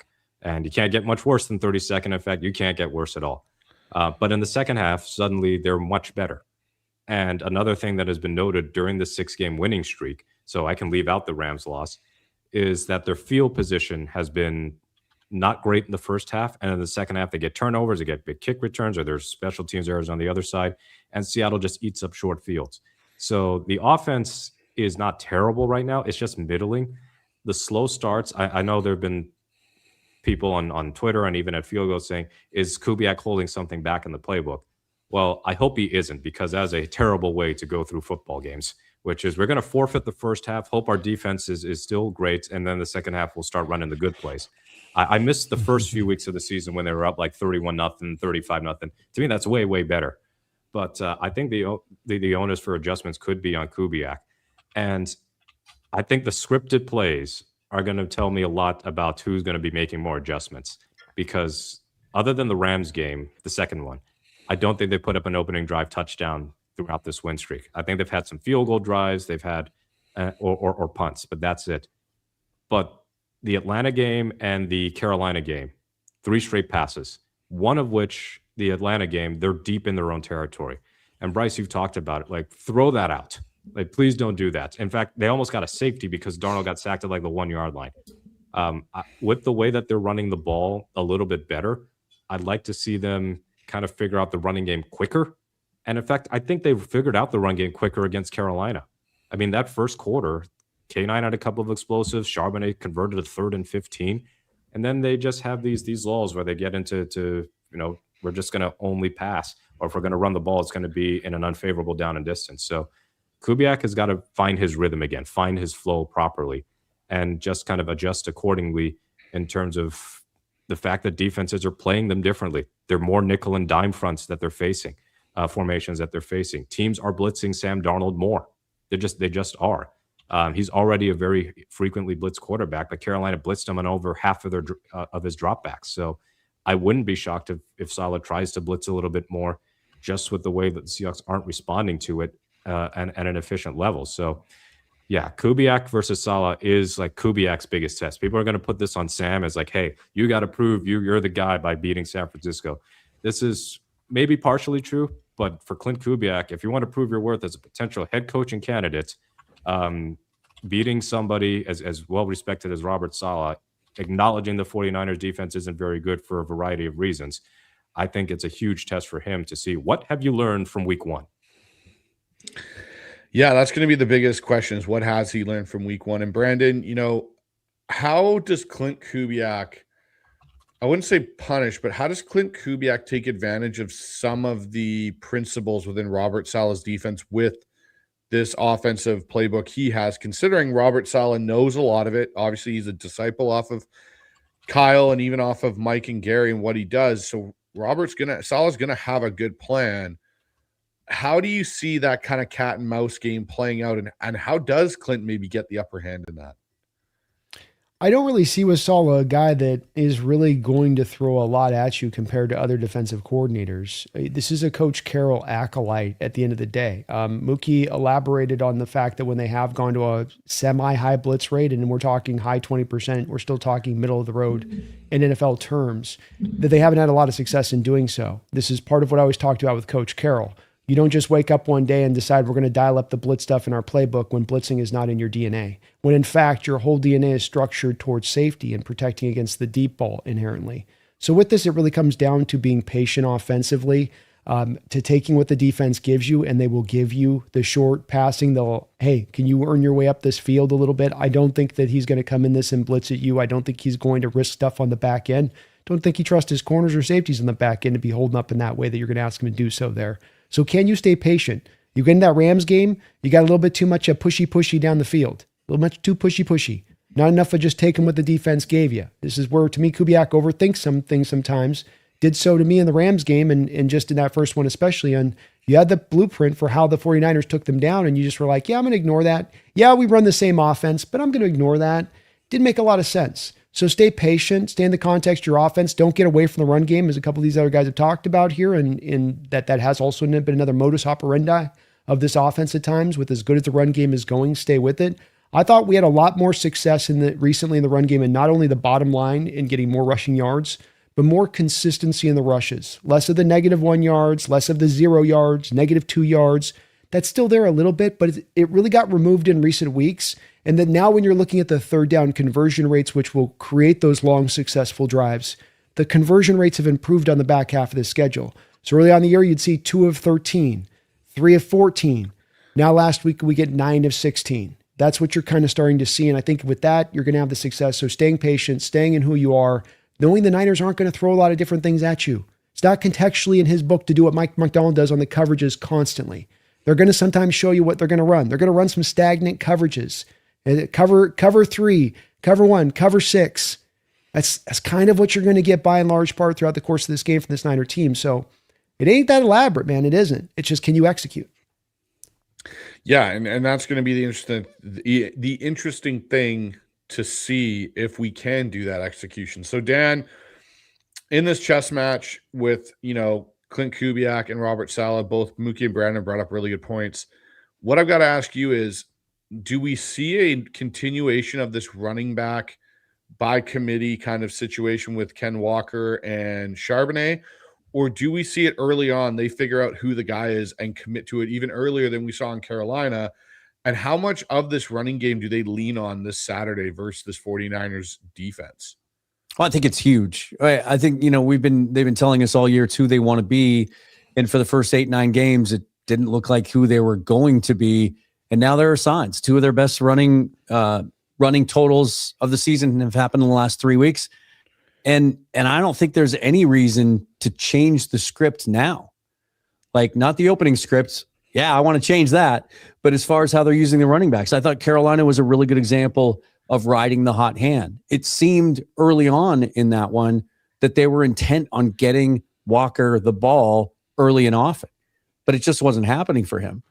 And it started to happen for Zach Charbonnet. He had the big run on 3rd and 15 early that kind of set the tone and got him out of a hole there. And Seahawks haven't been good at 3rd and 7+. So to be able to run the football in that situation successfully was big. And then late in the game, they really just handed it to Zach and turned it over to him.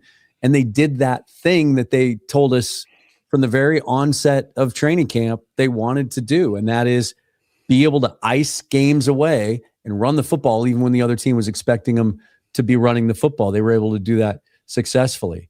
I think we'll see a similar, I'll use that word again, a similar script. I think they'll start with Walker early, test that defense, see if they can get him going, because at the end of the day, I think we'd all agree he's the more explosive back. He's the one that's more capable of hitting the home run. He might strike. He's like the old school DH, right? He's going to strike out more often, but he's certainly more capable of hitting a home run than Charbonnet is. And Charbonnet's the guy that's going to kind of get more of the base hits and kind of beat you with doubles. And they'll see how if Ken Walker takes control of this one, more like he did against the Rams in Week 16, then I think they'll ride with him. And I don't see any reason to change that now. Yeah.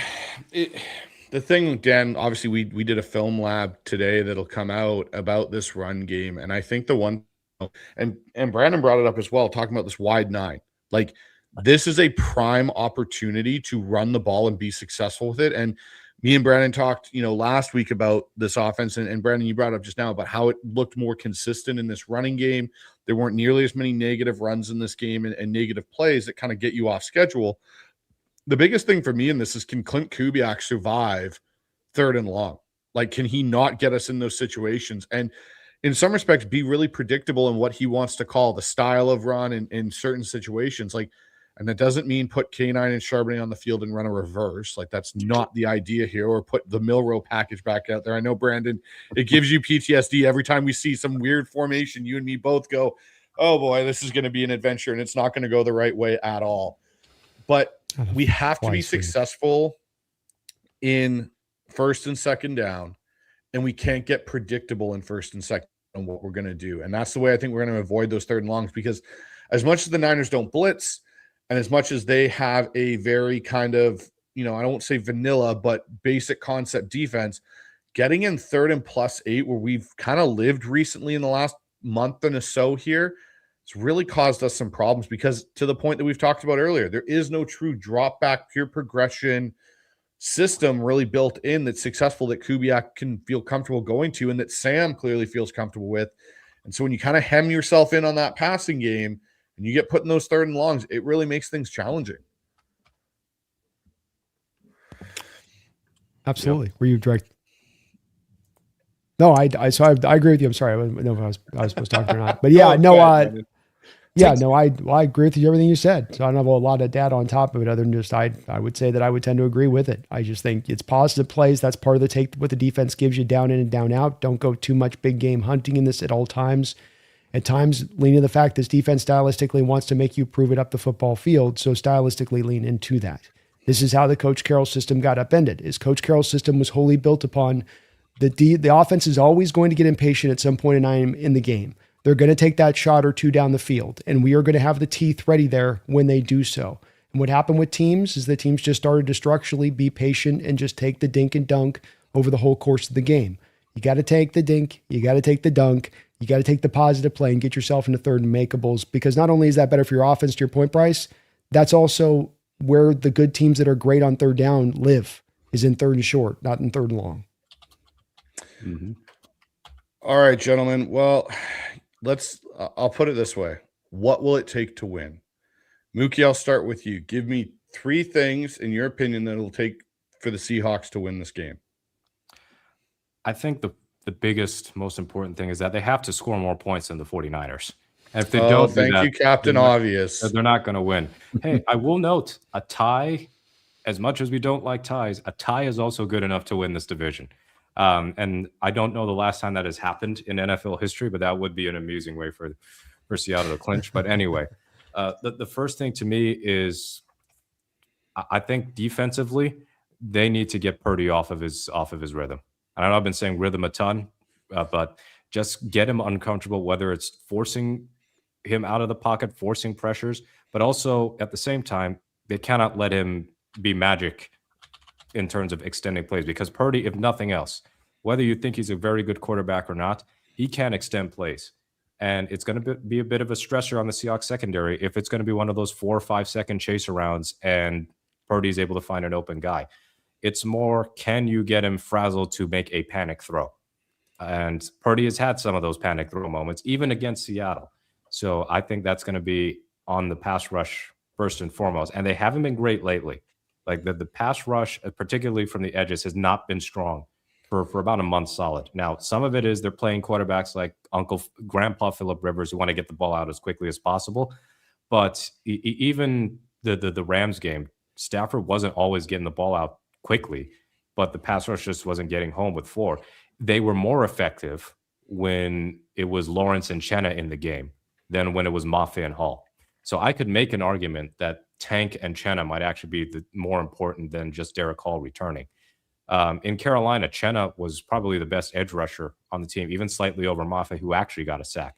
So can they do some little twists and stunts? Can they run some games up front where Purdy is having to kind of be sped up a bit? So that's key 1. Key 2 to me, on the offensive side of the ball, can they find some explosives?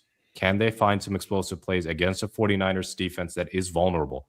We just saw it last Sunday. They were giving up a bunch of huge plays to Caleb Williams, and they were giving up a couple of explosive runs, whether to Monangai or mostly DeAndre Swift. I believe they have given up an explosive pass touchdown each of the last 4 games. And the Seahawks have had, I think, 1 explosive touchdown over the last 4 or 5 weeks.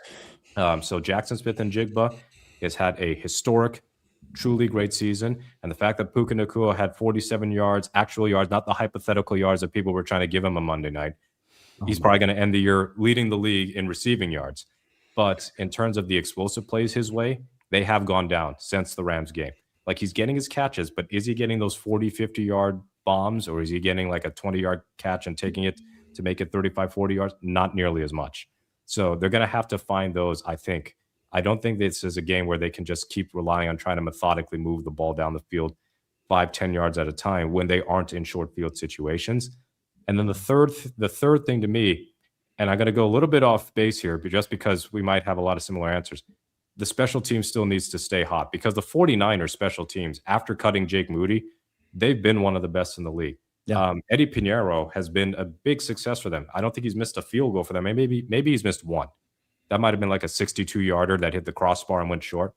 But their special teams has been great. But I also know that Sky Moore is one of their primary returners, and he is extremely prone to fumbling. And Michael Dixon, it seems like all the Australian punters have got an extra spin on the ball that makes life hard for returners. But if the special teams can keep its end of the bargain, Jason Myers makes his field goals. Michael Dixon, if he is called upon to punt, can he pin San Francisco deep in their own territory? Can they force a turnover? Can they limit the easy ways that San Francisco can have the field position advantage? And on the other side of the ball, can Rashid Shaheed, now back in the lineup, can he make a splash play here and there as a kick returner or even as a punt returner to set up Seattle in more advantageous situations? So I think that special teams is going to play a major factor, considering the special teams of both units has been among the best in the league. So those are my 3. I'm not going to say top 3, but those are definitely my 3. Mookie, I don't know how you could come on this podcast and tell Brandon and Dan and myself, we're very credible football fans, that Puka Nacua did not make that catch. That was clearly a catch. I've never seen a fan base bitching more, moaning more about calls they got correct in my freaking life in 2 weeks. It's absolutely ridiculous. You're complaining about calls they got right in the moment and have been determined in retrospect to be correct. What are we doing? The mental gymnastics that people were doing to try to make their case or convince themselves that that was a catch is something I have never, ever seen before. Like, have you never watched an NFL game before in your life? Like, no, it's like, well, it looks like it should be. Well, I feel like it should be. I just have my feeling is though it feels like a catch. Well, what does the rule say? It doesn't matter what the rules say. I feel a way with it. And the Ram fans, like, got the consistency. Ask him to be consistent. By the way, the PI at the end of the game, not PI. That's not PI. When the offensive player reaches out and grabs onto the helmet of the defensive player like this and starts starting up contact, Bryce, you're free to correct me on this as a guy that sees officials and how they call this. Officials go, okay, offensive player saying I'm going to let him duke it out here. So now when the defensive player reacts in the moment that he's going to be like, hey, offensive player, how about you don't grab the guy's face mask to initiate contact? Because what Atwell's trying to do, of course, is extend away. He doesn't have separation. So he's starting the act of, I might have to push this mother effer away from me to get to this catch. And this is where the consistency that anything doesn't happen, because all those Ram fans will sit there and look you in the face and bitch and moan constantly about the Super Bowl where T. Higgins has, with the whole play Jalen Ramsey, where he rips Jalen Ramsey's face mask in the thing and then makes the catch. So it's like, which is it, guys? Which is it? They'll get on the Puka thing, but then they'll come back to the Ernest Jones catch the prior week and go, no, that's not a catch, but that one's totally a catch. Okay. Yeah. Yeah. I just love that triggered Brandon so much. Oh, to see if dude, I could it's do it. It was great. It was fantastic. It's when they get it wrong, I get it. When they get it wrong in the moment, it's fine. But when it's like a week later and you're still sitting there like, come on. Go ahead, Mookie. I wanted to circle back on something from earlier with the 3 keys. If I could maybe swap one out, or 3.5 keys. The red zone is going to make a huge difference. San Francisco's second in red zone touchdown percentage. The Seahawks, I think, are below average. And since the Rams game, they're like 26th. So the red zone defense for Seattle has been amazing. But on offense, we're kind of back to this where we thought, oh, man, they're not a good red zone offense with Geno, and he's throwing too many interceptions, blah, blah, blah. Seattle's getting to the red zone a lot. They're not finishing plays nearly enough. And I think that they need to do better in terms of passing the ball in the red zone. That's not been an effective area. And maybe that's not an area that can be fixed necessarily this year. I still think that moving forward, they need a receiver who is a go up and get it option. All right, Dan, I'll go to you next before we finish off with Brandon. What will it take for the Seahawks to pull off the victory on Saturday? Score one more than no. I just think they have to play their game. And if I could boil it down to one thing, I don't think you can allow yourself to get behind against this team. These slow starts. And we forget that in week 6 they scored a touchdown on their first drive against the Rams. And that seemed important. It felt important in that moment, especially based on what we saw week 11. Of course, they fall behind by 16 later. It just feels like, especially being on the road and with the environment such as it's going to be down there, I expect it to be a vast majority of 49er fans. It should be a hostile environment down there. It's just a lot harder in the playoffs on a short turnaround for visiting fans to be able to buy tickets. So I don't expect much of a Seahawks contingent down there. So I guess if I had to boil it down to one thing, it's just avoid disaster early, right? Just don't fall behind early. Don't, and that gets back to Clint Kubiak and his opening script and all of that. Do something we haven't seen before, right? Don't come out and run the same plays during your opening script that we're used to seeing, because guess what? That means Robert Saleh is used to seeing it too. Maybe save the play action boot to the left until the second half, not in the first opening script, because teams have sniffed that out. They know it's coming. So I know I was kind of all over the place there now, but I just think a good start is really, really important for them. And by that, I don't mean they have to get a lead, just avoid disaster early. No, those are fair. Brandon, you're up next here, man. What are your keys? Yeah, I think part of the reduction of the effectiveness of the offense has come also from a point of like emphasis, and that being 4 interceptions in that game against the Rams was a distillation of the fact that this is a really great football team that doesn't need Sam playing at an MVP level like he was kind of doing early on in the year for them to go win a Super Bowl championship. And that in playing a little more conservatively and maybe perhaps reducing down some of that effectiveness, you've been able to control some of those turnovers, or at least the ones that were really snipping him and biting him in the butt. The late in the play kind of turnovers, the trying to do too much turnovers, the trying to fit it in rather than just take a positive play kind of turnovers. I think Sam's more embraced hitting the flat routes. I think he's more embraced using a little bit more of his legs on the back half of the schedule, and he's embraced not trying to do too much. I need Sam not to try to do too much in this game. This goes to Dan's point of just be who you are. You're a great football team. You've earned the right to be a great football team. He doesn't have to carry the load. He can operate within the context of this team and understand that. And I think if he does so and the team does so, they'll come out of this game with a comfortable win. All right, gentlemen. Well, I think that kind of covers it up. So let's actually do this. Let's talk to all these viewers we got. We got 1,300 now in here, pushing to 1,400, which is absolutely awesome. So appreciate all of you in here watching the show. But let's start off with some of these comments from earlier. And we've got a new member, first off, CJS Sports Talk. I'm not sure who he's coming through here, whether it's Brandon or Dan. Thank you, SGA. We've got one here right at the start. Narc Diaries. Just want to say I'm so proud of you. Multiple weekly roundtable shows with others is so awesome, and still doing our shows for us fans. Keep it up. Hope you have a great 2026 and are having fun. Hey, Kelly, appreciate it. You appreciate that. Yeah. All right, next one in here. We got a $5 donation coming in from who is that exactly, Brandon? Jay Gundy. Jay Gundy. You got Jeff Van Gundy in here? I apologize. Dan's getting blocked out. He's down at the bottom. You can just see Dan's eyes the way the camera gets. There you go. There you go, Dan. You're part of it now. Thanks, you got to bring your eyes up into it, and then you're looking down. Like it's so interesting. Like, what was the show?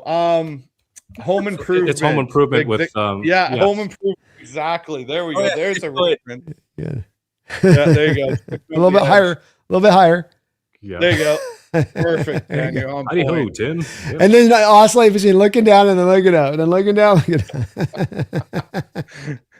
If there's coaching changes, do you feel Dirty would move to call plays? Would Scott be a good DC to replace him? Carl Scott? Brandon, I'll start with you. Yeah, Carl Scott. Who are you starting with? I'll start with you, Brandon. Well, Mike McDonald still calls the plays, so I don't, and he hasn't intended and indicated that his intention is to stop calling the plays, and nobody's going to hire Dirty as a head coach if he's not calling defensive plays. So I would just say that Mike's going to have a good number of guys in this league. He'll have connections too, including like that Ravens team. Like if the defensive coordinator there gets cut, wouldn't surprise me in the least. Yeah. What'd you say? That's exactly what I was thinking too. Like it hasn't gone great for him. So Zach Orr over in Baltimore. Yeah. Zach Orr, exactly. So it's like you think about a guy that, could be up there. I think the Titans as well, with moving on from their coaching staff. There's another acolyte out there that is kind of under the umbrella of Mike as well out there. So I think that you could find pretty ready-made answers if you had to go there. But again, Mike's I still kind of just consider him almost the DC in so many ways because of the fact he is calling the plays. And that's, as much as anything, kind of the most important part. I know I'm not, developing and getting the system and all that, but I mean, it's a big part of this process. So I think we're all well suited there. I think it's more likely that Carl Scott. Go ahead. That's what I was going to say, Mookie. I think it's more likely that Carl Scott will be on another team staff this next offseason as a DC for somebody because he's done it. DC John, absolutely. I think it's just he's done such a good job with the DBs transitioning from Carroll into Mike, and you look at what he's been able to do with guys like Ty Okada and some of these other guys, Kobe Bryant, and getting them situated and playing at high levels. And that's Mike too in the whole unit. But I think Carl Scott's kind of potentially worked himself into that opportunity of becoming a DC. It just probably is not going to be in Seattle. We go here to Cool Breeze. He goes Vegas and respected analysts had us at 6 or 7 wins. I believe he's talking about Seattle in this, and it's true. Like you think, what was it? 7.5 at the start was the opening over under for wins for Seattle. Mm-hmm. Yeah, right. I don't really give a shit what Vegas thinks with the betting on with the lines, but the respected analysts, I'd be thinking more of the Ben Solaks at ESPN. Yeah, I'll name them, and kind of putting too much emphasis on thinking that Geno and DK and others were like the difference between the Seahawks being a 10-win team or 3 or 4, and that wasn't the case. And we're seeing how Geno ends up being in a much worse situation in Vegas, much like with Russ heading to Denver. So yeah, most of us, we kind of bucked the trend. A lot of Seahawks fans, certainly the ones who did our field goals predictions, thought 10-win team minimum. So it was really only the people who weren't paying attention to the Seahawks throughout the offseason or declared that the season was basically going to be bust the minute that they let Geno walk. That would be a 7-win team. But then free agency happened. Then the draft happened. And to me, the draft, I think, put the offseason over the top. I went from lukewarm about some of the signings to, wow, this is a really impressive draft, to, all right, I think I can see the vision. And it's everybody else came on board late, but hey, it's better late than never. Amen. No, that's definitely very true. So we've got Keith and Bernie, the unbeaten. Darnold will see Casper Saturday night with a $1.99 donation. I don't truly believe he's going to see Casper because isn't Casper a fictional character to begin with? Dave Casper was a great player for the Oakland Raiders back in the day. He probably still is in the Bay Area. I'm sorry. I'm thinking the friendly ghost. Look, Sam Darnold might own a Casper mattress. Those things are nice. Oh, they are nice. They are very nice. Yeah. Yeah. So if he beat the Niners and came out like a Casper, like doll or whatever that he was doing like ventriloquist stuff in the QA. Like, I didn't see it tonight, did I? No, you didn't. Oh, wow. Hey, Darnold might still see ghosts, but he can sure as hell exercise some demons on Saturday night. There you go. Oh, Let's well go. done. I just that was worth 3. Oh, well, there you go, Mookie. You got that. So we've got the gamer in here goes, go Hawks, baby. And then we've got addicted to Hawks. The meeting of the 4 La Familia at its best. It was a must. We had to come together and make sure we're prepared for the playoffs. It's a good time of year. I should have brought my fedora. Yeah. Brandon's mastered that now. Like, absolutely. Not going to touch that. It's all about Brian the comes bro. in Good stuff. and goes, men of culture, we meet again. Let's go, Brian. Excellent. What else we got? Oh, this one's interesting. Feed me more Seahawks. Oh no, it's Mookie to haunt my dreams. Mookie, why are you haunting New York people's dreams. dreams? What have you done? Is it because the more that my hair grows, you're just afraid that you're going to get engulfed and lost in my afro? I don't know what it is. Or maybe it's the Jeremy Lane in the back. It's making him think about when he got hurt in Super Bowl. Yeah, it must be. But the play in the back of my virtual background is when Richard Sherman recovered that block field goal in the 2012 Christmas Eve game. Or it was on the 23rd, but the 42-13 win and took it back for a touchdown. And I missed that play live, by the way. So that was the highlight of the game. Were you peeing? I had to go downstairs to get Christmas dinner. And by the time I went back up, it was 21-0. Always wait for halftime for food. The Sea Yeti backup to have this much success with QB brand new to the organization is rare. And I believe he's talking about Sam here for sure. And I agree. Like, Sam to do what he's done this year. Again, yes, the offense has carryover between the two, like certain aspects, but still this amount of, and new weapons and everything like this is a lot and pretty remarkable in its own right. And back-to-back years too. Happened in Minnesota last year, and he wins what were they, 14-3? He has another chance to be 14-3 again this year, but with a much different outcome of a number 1 seed, as opposed to 14-3. Congrats, you get to play the Rams in Wild Card Weekend. Yeah, it's very, very true. We got Misfit here, goes, we must take advantage of being so healthy as a team. Totally agree. Like, Brandon, you brought it up. Like, this is an opportunity for this team, being as healthy as we are, to take advantage of the 49ers not. What else do we got in here? 2 ends of the scale, man. Just 2 ends of the scale you find yourselves in, for where they're at to where we're at. And that's a defining part of this game coming into it. All right. We got Dogzilla in the house. Gives us a $20.26. The 2026. I like Happy 2026 New Year to Dan Viens and the syndicates, and to everyone. All hail to all of us 12 disciples, and to our own Pope Leo and Archbishop Abe. Let's go Hawks. I really like that. Well done. Appreciate you, Dogzilla. How about that Pope stat, huh, guys? Nice. Yeah, absolutely. It makes me think that sentimentally they should sign Troy Main Pope, just to be extra safe. Do you go left, or do you go right on the Catholic one? It's like right to the Protestant, or it's left to the Protestant after you do the. I forget. Idea. All right, we got another one in here from Jay Gundy. Goes, just for funsies, if you had to swap one D player for one O player, who would it be? For example, Bradford to nose tackle and Drake to running back. I got one. How about I want to go. And I know he had a couple of snaps in college at this, but in a goal line, I want to see Byron Murphy at fullback. I want to see that just once. In fact, I'll take it a step further. Go Byron Murphy at fullback, extra tight end, or bring in a 6 offensive lineman, Robbie Utes at tailback. There you go. The big package. Brandon, what I'll about you? Jalen Milroe at safety. Ooh. There you go. This is a tough one. I'm going to go with a Reek Woolen, a wide receiver. I mean, that's a very original idea, just to see what damage could be done with a guy of that frame. Like, I don't know if he has a wide receiver background, but to me, he looks like he could be an extra, kind of like Deion Sanders would run some routes for the Cowboys, or Devin Hester went from a cornerback to a wide receiver full time with Chicago. So just something to consider. There you go. If we're going to talk about guys going over and playing receiver, give me Nick Eamon-Wari out at X. Ooh. I'll give you an outside the box one. I think with his size, length, and athletic profile, I think Leonard Williams could have been an elite tackle. Ooh, good one. Yep. That's a good one. Definitely. All right, the comment section did not pick up my sarcasm. Darn it. All right, of course I know. It's always 2 weeks from now. Yeah. Thank you for the $5 donation there. You already played receiver, Mookie. You already did. They tried him. They already did it, man. Come on. Oh, man. Blue and Green Zone. Hey, guys, you're all banging out videos all day. Keep up the content coming. A great job, Mookie. Time to start a channel.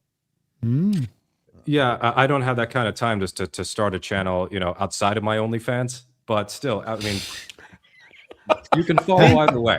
Hashtag, yeah, give him the URL, Dan. Give him the URL. Link hashtag, what's his hashtag, Dan? What's his self-chosen URL on that OnlyFan? I don't know. Nothing that we can publish without getting demonetized. At Mookie laid out. But the link will be in the description. Yeah, I'm link will be reading in the advanced description metrics for that. in an erotic voice. That's what's going on. Check my link tree. Right. What do we got here? We got Feed Me More Seahawks with Jared Goof out. We have What? Brock Oh, God. Purdy and Jordan. Okay. Matthew Hasbin, Jalen Noodle, and Caleb Men's Warehouse, Sam Darnold, and Bryce Too Young for me. Well, thank you for the $5 donation and the parody names for each quarterback currently sitting in the NFC. Gosh. Pretty good there, baby. Yeah, that's pretty good. Give you credit there, Feed Me, on that one. Oh, we had Jesse in the house. Jesse in the house. What's up, Jesse? Appreciate you stopping by, my friend. Great show with Brandon the other day, as well as you guys' NFC West round table. Love that show. I got a hat bet online on this, boys. I cannot be putting Niner hat again. Oh, please tell me you got a good hat for Jesse that he's gonna have to wear. What, like, is it gonna be like? You guys want to see it? Yeah. What does this look like? You got a little rivalry hat, or you got something ugly as sin? Ugly as sin. That's the way to do it. Oh, excellent. That's the way you got to go. Oh, Oh, yes. I love those. Oh, that is fantastic. I'm thinking about cutting off the top too, because he's got hair up the top. So just make the hair come off like a peacock, Like a too. visor style there. Yeah, I like that. Yeah. Well done, Brandon. Well done. I totally forgot the Niners are doing their rivalries uniforms, Yep. Black debuting it and- that yep. night. I was kind of hoping we'd go all whites. As much as I love the blue bottom, white top, I was thinking, just the stark contrast, good guys, bad guys, all white, all black. I think that was a missed opportunity for the Hawks. I kind of wish they had been able to do the throwbacks week 18 instead of for Minnesota. Yeah. I've been with that. I don't know. All right. Bryce, answer a quick question for me. Is there anything to the fact that when you're Sam Darnold, you drop back and you're getting some pressure and you got to make a quick decision, you look down the field, the defense is in black and your receivers are in white. Does that help? It does. The contrast does help because it's quick kind of pickups of things, right? So I would think. the white jersey is going to be the big outlier here in that case, because the problem is the Seahawks dark blue helmet is close to almost a black at night. Mm-hmm. So it kind of blends in. And this is where when you got like teams that wore kind of similar jerseys, like I think one of the games to this day that I think had the most contrast for a quarterback was when Tampa wore all red and the Rams were all yellow, and it was the ketchup and mustard game. Oh, You all remember color rush thing. Some of those color rush. Yeah, some of those were. Yeah, the Bills and the Jets look like Christmas. Yes. Yeah. If you were a colorblind quarterback, that was a rough year. Vinny Testaverde would not have done well then. Was he colorblind? Was that his He thing? was colorblind. Yep. And he couldn't see the goal line either. No, he could not. Montgomery here. I feel like we never throw swing passes anymore. Yeah, that's a fair thing, and it drives me and Brandon nuts. Same. Yeah. Really frustrated with their inability or unwillingness to get the ball to Walker in space. I want them to Well, run it's in- actual routes, like actual running back routes. Like they're not going to be Yeah. Gibbs, so fine, or McCaffrey, but let them be like non-check down options. Mhm. Run an angle route. Give me a wheel route. Give me a wheel route, baby. Yes, Yeah. especially to stress a 49ers linebacking group that is down Fred Warner. So I love me some wheel routes. Yes. All right, we got Eric Pearson here with 1,000 yen. Appreciate you, that Eric. donation. Yeah. Wait, is it Domar Arigato? Is that Mr. Roboto. Yeah, is that exactly. thank you?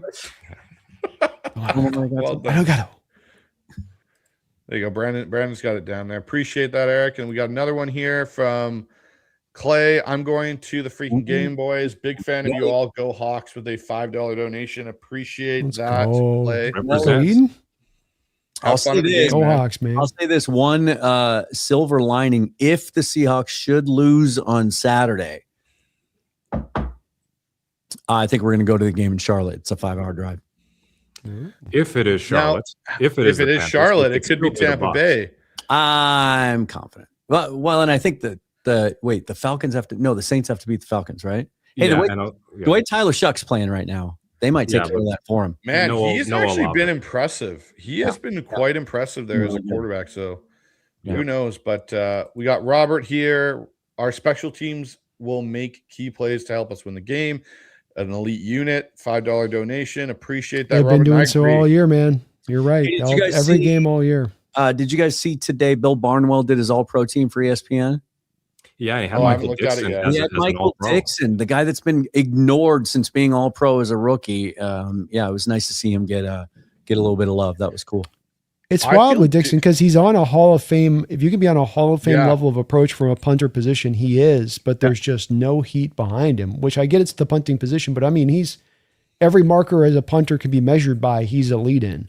So it's So just can I- kind of weird. And he's gotten better in just about every measure since his All-Pro rookie year, too. Here's the thing that I think did him a disservice, and I'll be honest, and you guys can disagree with me, but this is how I view it.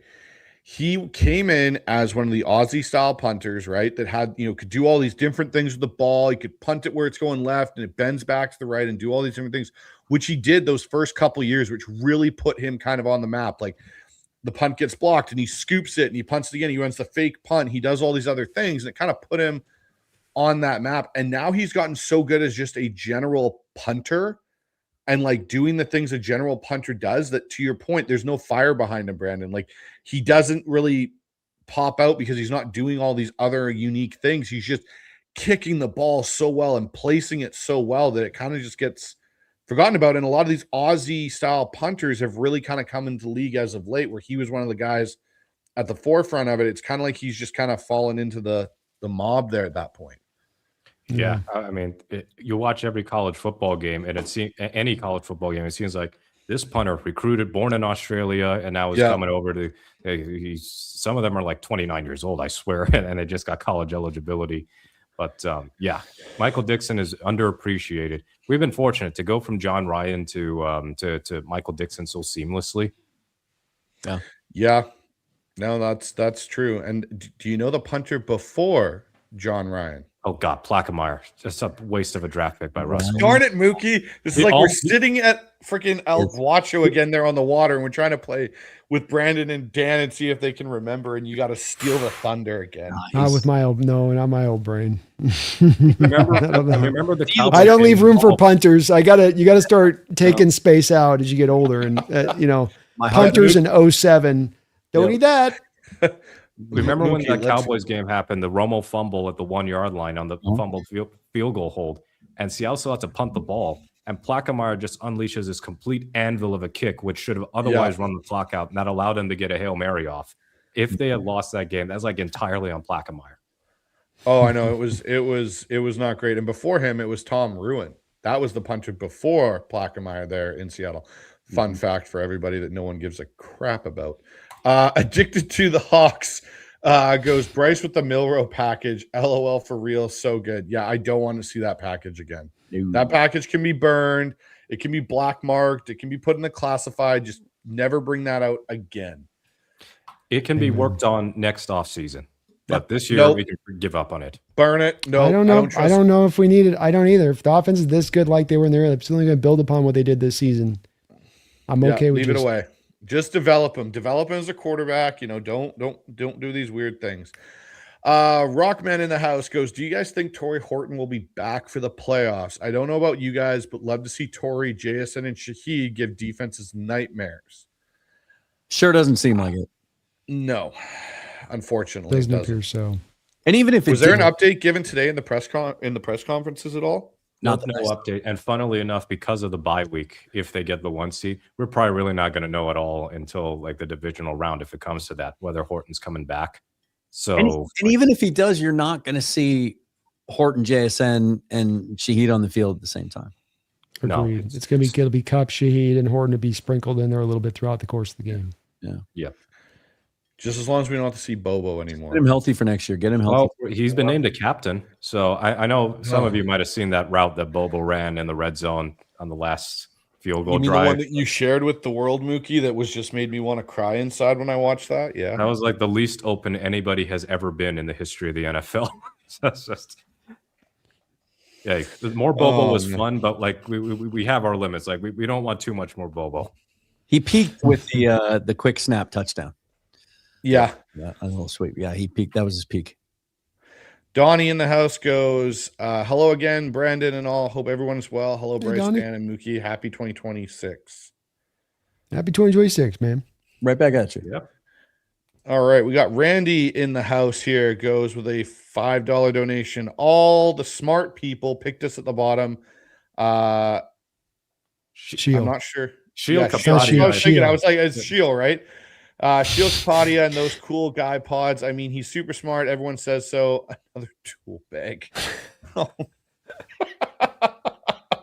Well put, Randy. Let him know, Randall. Let him know, man. Call it the way I see it, my friend. I appreciate that. Well done. Oh boy. We've got Wes in here. Jameson goes, can't wait for the Doogie bang bang. Niners. Dougie, $5 not Doogie. Dougie. Oh, Dougie. Sorry, Dougie. It must not have made its way up to Canada yet. Yeah. No, it hasn't. And I refuse to let it up into Canada with all the stuff that we got that goes on up here. So it's fine. But yeah, the least I have to see of Purdy doing his dance, the better. Mm-hmm. I got Randy back in here again. He's got two more. Tyler Cotta looks cool when he tackles like Roper. Hey, he's a Montana kid, right? So Yeah. he probably knows how I'll to. be honest though, in this last game, he was like just a menace out there in the open field making tackles. Mm-hmm. Such a nice development for us because if the less stuff we have to attack, the more precise we can get in what we do address. Yeah. This offseason, I mean. And I'll be honest, the Quentin Lake deal that came out today, I think is the conversation around not what giving that to Kobe Kobe. Bryant's gonna. Yeah. I know, but that's where I think Kobe's looking at it, going great for me. Like this guy, our stats are similar. You know what? I could probably command something close to that. And I think if I'm Seattle, I'm going, yeah, I got Ty.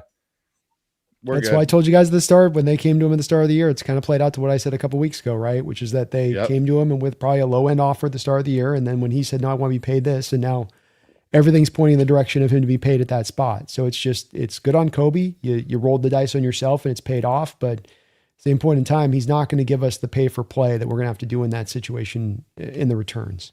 Hey, I've been saying all along that I thought the Seahawks are going to be fairly aggressive in free agency next offseason, and thus we probably couldn't count on any comp picks. But all our guys that I think have a chance to hit free agency and walk are all playing well enough. There's a chance the Seahawks could go out, sign Tyler Linderbaum and Trey Hendrickson and still get comp picks. How about that? Possible. Or you do the Linderbaum, you trade for a Crosby, and then still the collective gets you 3 picks on the return, right? Because your point. And I think you can juice this up in that way. I really do. I've been hot to try this for a while. I think it's a game that we should try to play this offseason with how many free agent losses we are going to have that are going to get a decent contract. Yep. Mm-hmm. This is very true. And Randy in here with the final donation. D-Law is going to wreck this game. He wants a ring. Yeah, remember there was another DeMarcus who used to be with the Dallas Cowboys, and then he went on a considered all-time great defense or an elite defense and won a Super Bowl with a much worse offense, I might add. I believe his name was DeMarcus Ware. Wouldn't it be something if DeMarcus Lawrence has kind of a similar outcome as DeMarcus Ware and can get a ring because he's never been beyond the divisional round? I mean, Dallas, he's been in Dallas all those years. They won, 2 playoff games? What a great signing. Well, the standard those guys have set, Leonard Williams and him and the rest of the Julian Love within it too, those standard those guys set and what they show you in the play and the hustle and not just making splash plays, but putting that effort at all snaps they're on the field, on the line constantly. This standard guy to me cannot be undersold for the reverberating effects it's going to have on the youngsters on this roster. This third youngest roster in all of football having guys like this, they're showing them the way that's already done plenty to just dial it back, but are not doing so. It's a part of it. I wonder as an X factor in us getting to a championship this year. If it were to happen, we'd look back on and really having that carry a heavy amount of weight. Yeah. All right, guys, I got an interesting one in here. I think it's a kind of a cool one to maybe end on, except we got another donation in here. I think they just popped through. And it's exactly the one I was going to pick. So here we go. Eric comes back in with another $500 yen, I think, or 500 yen donation. Thank you, I Eric. should say. Thank you. Appreciate it, man. He goes, could you guys do a post-mortem on the Raiders season? What happened? Brandon, I'll start with you. Every team's got to decide about where they're at in the start of the offseason, about where their team is truly at. Are they rebuilding? Are they ascending? Are they purgatory? Are they elite? I got 4 stages a team finds himself in. The Raiders made the first gross error at the start of this by miscalculating where they were truly at as a team. They did so on that front because of the fact that Coach Carroll does not want to spend 5 years rebuilding something from scratch. He wants something jump-started pretty quick.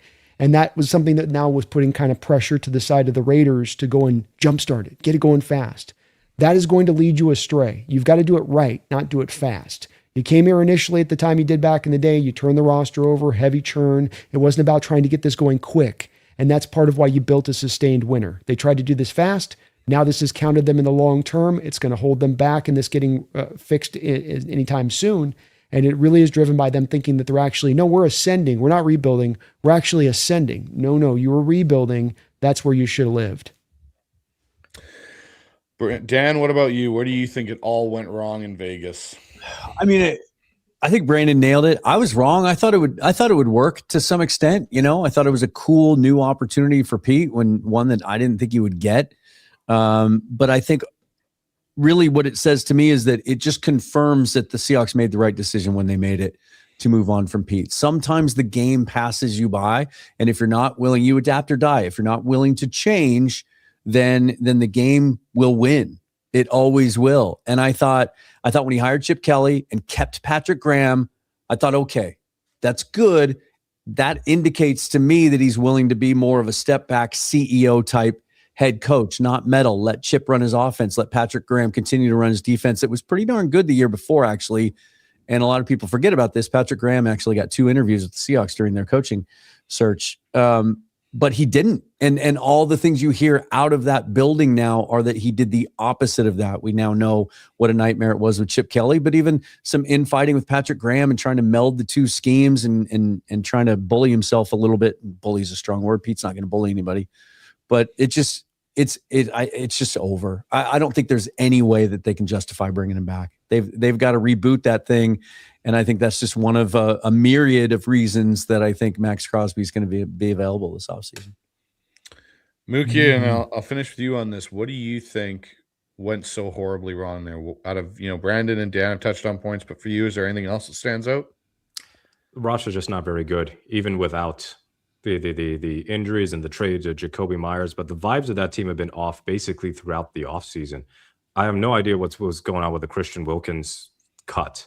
And then also Jacoby Myers, before the season even starts, demands a trade. And he gets it eventually. But all the rah-rah stuff that Pete has done over the years, this is the first time he's doing it on a team that is irredeemably terrible. Like they weren't even a little bit good after week 1. And in fact, the fact that they beat the Patriots in week 1 is perfect example of week 1 weirdness and how whatever you see week 1 is not always what you're going to see the rest of the season. Because if you rematch that right now, New England will win by 40. Geno Smith, we have to bring him up. He's playing poorly. He played poorly. He is an aging quarterback in this situation. And he's somebody who I think in 2022 and 2023 was a significant part of why Seattle was able to avoid dropping into the abyss. But to expect somebody with Geno's track record over the years to just keep playing at that level way into his mid to late 30s is a bit unreasonable. And I think even Geno's biggest supporters kind of were blind to the aging curves. He's been bleeding sacks. Yes, the offensive line is bad, but the protection hasn't totally explained away all of his interceptions and all of his questionable decision-making. Yes, he doesn't have a great supporting cast. Like Tyler Lockett is probably his top receiver right now, and that speaks volumes to the state of the Raiders. Roster construction, not good. If you want to draft Ashton Genty, you better build that offensive line better than he actually did. and they didn't. They have one of the worst rushing games we have ever seen. Yeah. And for Pete, he's been willing to adapt in the sense that he's more aggressive on fourth down than he's ever really been. He apparently listens to some analytics or data analyst, and that helps him with some of his decision making. But defensively, whatever Patrick Graham was doing before Pete got there, like that's Pete's defense through and through. And the same problems we saw in Seattle in these final years are the same problems we're seeing in Vegas. Bad on third down, bad tackling, poor fundamentals, being so terrified of giving up explosives that they're willing to let teams nickel and dime them all the way to the end zone. These long 8-9 minute drives, these constant third down conversions. So there are a lot of things that it's not just Pete and Geno, but they're kind of the main characters here. And it was right for Seattle in hindsight to move on from Geno. It was definitely the right move to move on from Pete. It does not take away or detract or retroactively mean that Schneider was the real brains of the operation this entire time. It just means that at some point it is time to move on. I didn't think they would be this awful. I thought that they would be like 7-10 would have been respectable, I think, for the Raiders. To be 7-10, maybe they got a piece here and there. They could move on from Geno, find somebody else. Well, whatever. They got to blow that sucker up. They have no choice. And, new coach, the scary new part quarterback. the scary part about that for them is John Spytek might not be good at this GM thing. Like that draft is absolutely terrible. It might be the worst draft that anyone had this year. Yeah, and that's another thing. They are until the injuries happened, until they were way out of the playoff race. Pete would not play the rookies over the veterans. Mm-hmm. So that's another complaint of Pete toward the end of his time in Seattle. So some of his weaknesses were propped up by the fact that he and John were able to build a good enough roster that it couldn't be 3-14. Pete's weaknesses with a bad roster means he can't elevate a bad team anymore. So I don't think we see Pete coach again, and I think college moves too quickly now with this NIL stuff for him to really go back in the college game. Yeah. My hot take is I don't think Geno is a starter anymore. Like, I don't think he's ever getting a starting job again because unlike Joe Flacco, he does not have the requisite equity built up for a team to take a chance on him moving forward. So the one thing I'm going to add to this, guys, I think why it failed in Vegas is even though Pete wasn't in control like he was in Seattle, where he had the vice president's role there or president of a football operations role, he still was allowed too much freedom in a lot of ways of who he brought in. And when he brought in his kids again on that staff, that was a massive failure by the Raiders organization for letting that happen. Because if those are the guys that are keeping you in check as a coach, as Pete, you say, I've got my guys that'll tell me when I'm not doing, like the O-line there looked absolutely horrible. And last year it wasn't bad. It was, okay, but you had, Powers Johnson playing at a pretty good level as a center to all of a sudden move him out of center, put him in guard, and he looked 10 times worse as a player. You got, players that went out of town and Jacoby Myers and so on. Like, Pete just doesn't have it. Pete needs to become an analyst. He needs to do what Nick Saban's doing, like go on a show and talk, because Pete can talk and Pete's great at it, but he can't do the coaching thing anymore. I think, to your point, Mookie, they got to blow it up. They got to go down to the studs with it. Dan, you may be right. Spytek may be a horrible GM. It'll be interesting to see what they do with who they hire, because what do you bring in there to fix that? That's the other question. Like, who, you're not finding some offensive whiz.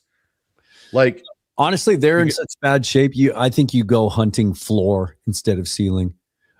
Maybe you hire a guy like Mike McCarthy, right? Just come in and right the ship, and maybe he brings in a couple of young coordinators. He did a really nice job developing Kellen Moore in Dallas, and you go that route, because I think just going with another young unknown head coach, I don't know if that's the right answer. Maybe a Robert Saleh kind of gets you that.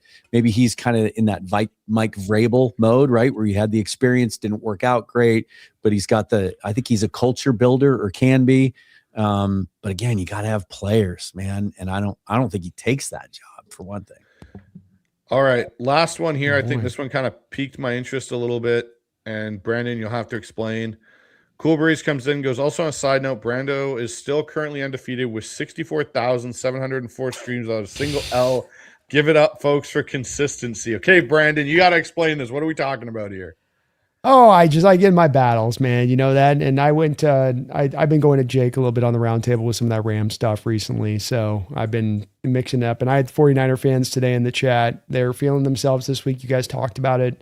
They're as loud as ever, much louder than Ram fans in the build up this week. And not just loud, that they're getting into that place of super toxic and just being just off the hook. Like, what is this accomplishing for you? Are you feeling better that you said all that? Did you get that off your chest? Well, it's like, I think there's emotionally something deeper and problematic, and that's probably the case, knowing Niner fans. But look, I'm going to fight on the Hill on some of the BS they're talking, especially when it comes to the Sam stuff. We've talked about it through the year. I understand if you ultimately don't have 100% faith certifiably in Sam. But man, I've watched so many fans and in our local fanship as well get caught up in this, where just lost in this situation for what he's done, lost for the performance he's put out there this year, where it fits in Seahawks history, what he's done to be a driving force. It hasn't been perfect. And is the turnover stuff there? Yeah. But you don't just get to glom to the negative. You got to look to the positive too on that side of it. And overwhelmingly, this guy in the first year with his first year of this team, first year with this offensive coordinator, first year with this offensive coordinator with this team, all of that stuff should improve even mightily more into year two, a year this season where you've set a point record. Now, some of that from the touchdown returns and special team. Yeah, a little bit, but it's also another representation on top of all the stats I can go to through with this guy that he's been as good as he is. So I don't mean to go on a tangent, but that's been really the big debate thing that I continue to keep hammering, not only within our own fan base, but within more outside fan bases coming in that are trying to sell it. And they don't have any argument. It all just goes back to Casper the Friendly Ghost, or last year with the playoff game where they say you can't win the playoff games based on one playoff game. People love to live in sample size in football. They'll cherry pick one play, or they'll cherry pick one game. They'll have all the rest of this other data there to make a determination. And yet they all just want to kind of narrow the whole view down into this little microscopic view of things. And I never quite understand it. All right. I got one last good one to. Oh, Dan, you were saying something? No, I just said, well said. Oh. Mo comes in. Not sure any Seahawks were born when the Niners last won the Super Bowl. Well, it's always good to not make Leonard Williams a little bit younger than he actually is, but I think he might have been like born in '94 or something like that. Yeah, so that's about as close as they get. Certainly, none of the Seahawks players on the roster were in, say, second grade when the Niners last won the Super Bowl. So, yep. All right, guys. Final word here. We've been at this for 2.5 hours, another long syndicate stream, and I'm going to go clockwise here. Brandon, I'm going to start with you. First off, let people know where they can find more of your stuff, and also give me your prediction for this game. You can find me at the Hawks Nest here on YouTube, or at Seahawks Nester on Twitter. And I'm coming into this game with confidence that I feel like is earned. Will it surprise me if this becomes a close game because it's a divisional matchup and all that's on the line? No. But if I'm going to make a prediction about the way I see it for how this is setting up and how the Hawks are setting up, I think we're coming into this ready to take down this 49er team. I think they're weakened by the injuries. I think we take this game comfortably. I think it's another one we put on this on the books here from this year. I'm going to go 31-17 Seahawks. Ooh. I'm feeling what they're doing right now. Ooh, wow. All right, Mookie, where can people find more of what you do so well along with your prediction? Fieldgoals.com, and then I also run the Field Goals Twitter and Blue Sky account. So at Field Goals on X/Twitter, and then Blue Sky fieldgoals.bsky.social. And I also do some stuff for SBNation.com. But for a change, I'm not going to be part of their playoff coverage because the Seahawks are out of the playoffs. I will be doing regular stuff on Field Goals during the playoffs for however long the Seahawks are there, which hopefully is all the way through the Super Bowl. My prediction, I think this is still going to be a close game because Seattle just has too many things they do that kind of invite close games against better teams, namely the turnovers. So I think that they're going to let San Francisco have a couple of kind of gifts. We'll see how this game is officiated with Vinovich as the ref. He's normally been pretty good. But I think that Seattle is going to make some critical fourth quarter plays on both sides of the ball. I think we'll see a go-ahead touchdown pass from Sam Darnold. Maybe to A.J. Barner. Barner has kind of been like the hero lately of the offense. And I think on defense, Nicky Manmori, you want to make a statement as far as being defensive rookie of the year, even with all the weeks you missed due to injury, getting some sort of turnover, pass breakup, anything on Purdy, or even a forced fumble against whomever, I think that would be a hell of a closing statement. So I'm going 27-24 Seahawks. It's going to be a classic Seahawks 49ers close game as long as both teams are good. But it'll be Seahawks success and 49ers tears at the end. Let's go. Ooh, man. All right, Dan, where can everyone find more of your awesome content, and what's your prediction? At Seahawks Forever on Twitter, Seahawks Forever on YouTube, nwforever.com. We'll take you to my Patreon. You can also find daily content on Seahawks on SI. I'm feeling good about this game, too. I think the Seahawks are ready for this. I do. I think they're physically ready. I think they're mentally ready. I think they've done all the work to get to this point and be in a position where they can go into this game feeling good about themselves. And there's another little X factor here that I don't think is getting enough attention. I think, first of all, just straight up, the 49ers are coming off a much more physical and much more intense and emotional game on Sunday than the Seahawks played in Carolina. And people have said to me, well, but the Seahawks had a long flight back from the East Coast. The Seahawks plane arrived back in Seattle about the time that the Bears and 49ers game was wrapping up. And so they've had a chance to recover. The other thing is, the Seahawks had those extra 4 days. Their last game before was week 16 on Thursday night. The 49ers are about to play their third game in 13 days for the second time this season. Those things take their toll. We've seen it. And now you're down Trent Williams on top of it, as well as a defense that couldn't stop, hasn't really stopped anybody. And they haven't played an intense, important game against a good opponent since that Houston game. And what did we determine that was, week 8? Where I think the Seahawks, coming off the Rams game week 16, I think that's a little bit of a feather in their cap heading into this game. I've got it 27-16. I think the Seahawks hold the 49ers to field goals when they get in the red zone. And as I mentioned earlier, if they can weather the storm early, stay out of trouble early, even if it's just kind of a slugfest early, like I kind of like that Carolina script, right? And then they're so good in the second half. I really like their chances in this one. I'm going 27-16, and they get the bye and home field advantage. Well, I can see kind of where we're all hanging out point-wise here on this one. So for me, earlier today when I was on my preview show with Jason, I said 27-24 Hawks, and that Sam Darnold would lead the Seahawks down the field for a Jason Myers game-winning field goal late. However, having gone over this and talked with you guys, I'm changing that slightly. I think it's going to be 27-20 Hawks, and I think it's Sam Darnold taking us down the field for a game-winning touchdown instead to ice the game. So that's where I'm going. And if you guys are looking for more of my content, it's the Hawks Eye, which is hosting tonight's show.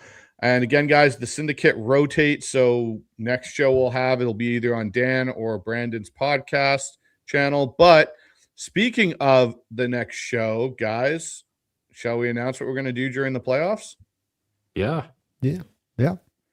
All right, guys. So Syndicates usually comes at you guys every 2 weeks. We're usually end of the month and then usually middle of the month. But because playoffs, we don't know if and when and how long Seattle will be in the playoffs. We're hoping it's a Super Bowl run. Syndicate will now be a weekly show in the playoffs, guys. So we will be back next week for another roundtable discussion, getting ready for either a round 1 matchup in the wild card or bye. at what possible matchups the Hawks could be. And then we'll just roll that into the Senior Bowl. It's going to be a big, big month for the Syndicate. Oh, yeah. Yeah. And then we got Senior Bowl. So Senior Bowl at the end of the month as well. And if you guys can or want to contribute to that in any way, Dan Vians and myself both have GoFundMe's going on. So if you guys want to share or contribute to that in any way, it'd be greatly appreciated. So with that being said, guys, I think it's a pretty good spot to wrap up tonight's show. So we'll go out on a Go Hawks, and let's see if we can actually all sync this up and none of us freeze or anything like that. So I'm going to say 1, 2, 3. After a half-second pause, after 3, say Go Hawks. See if we can sync that up, okay? Yeah. All right. 1, 2, 3. Go Hawks. Oh, God. We screwed that. Have a good night, everybody. That's a long half second. Have a good night, everyone.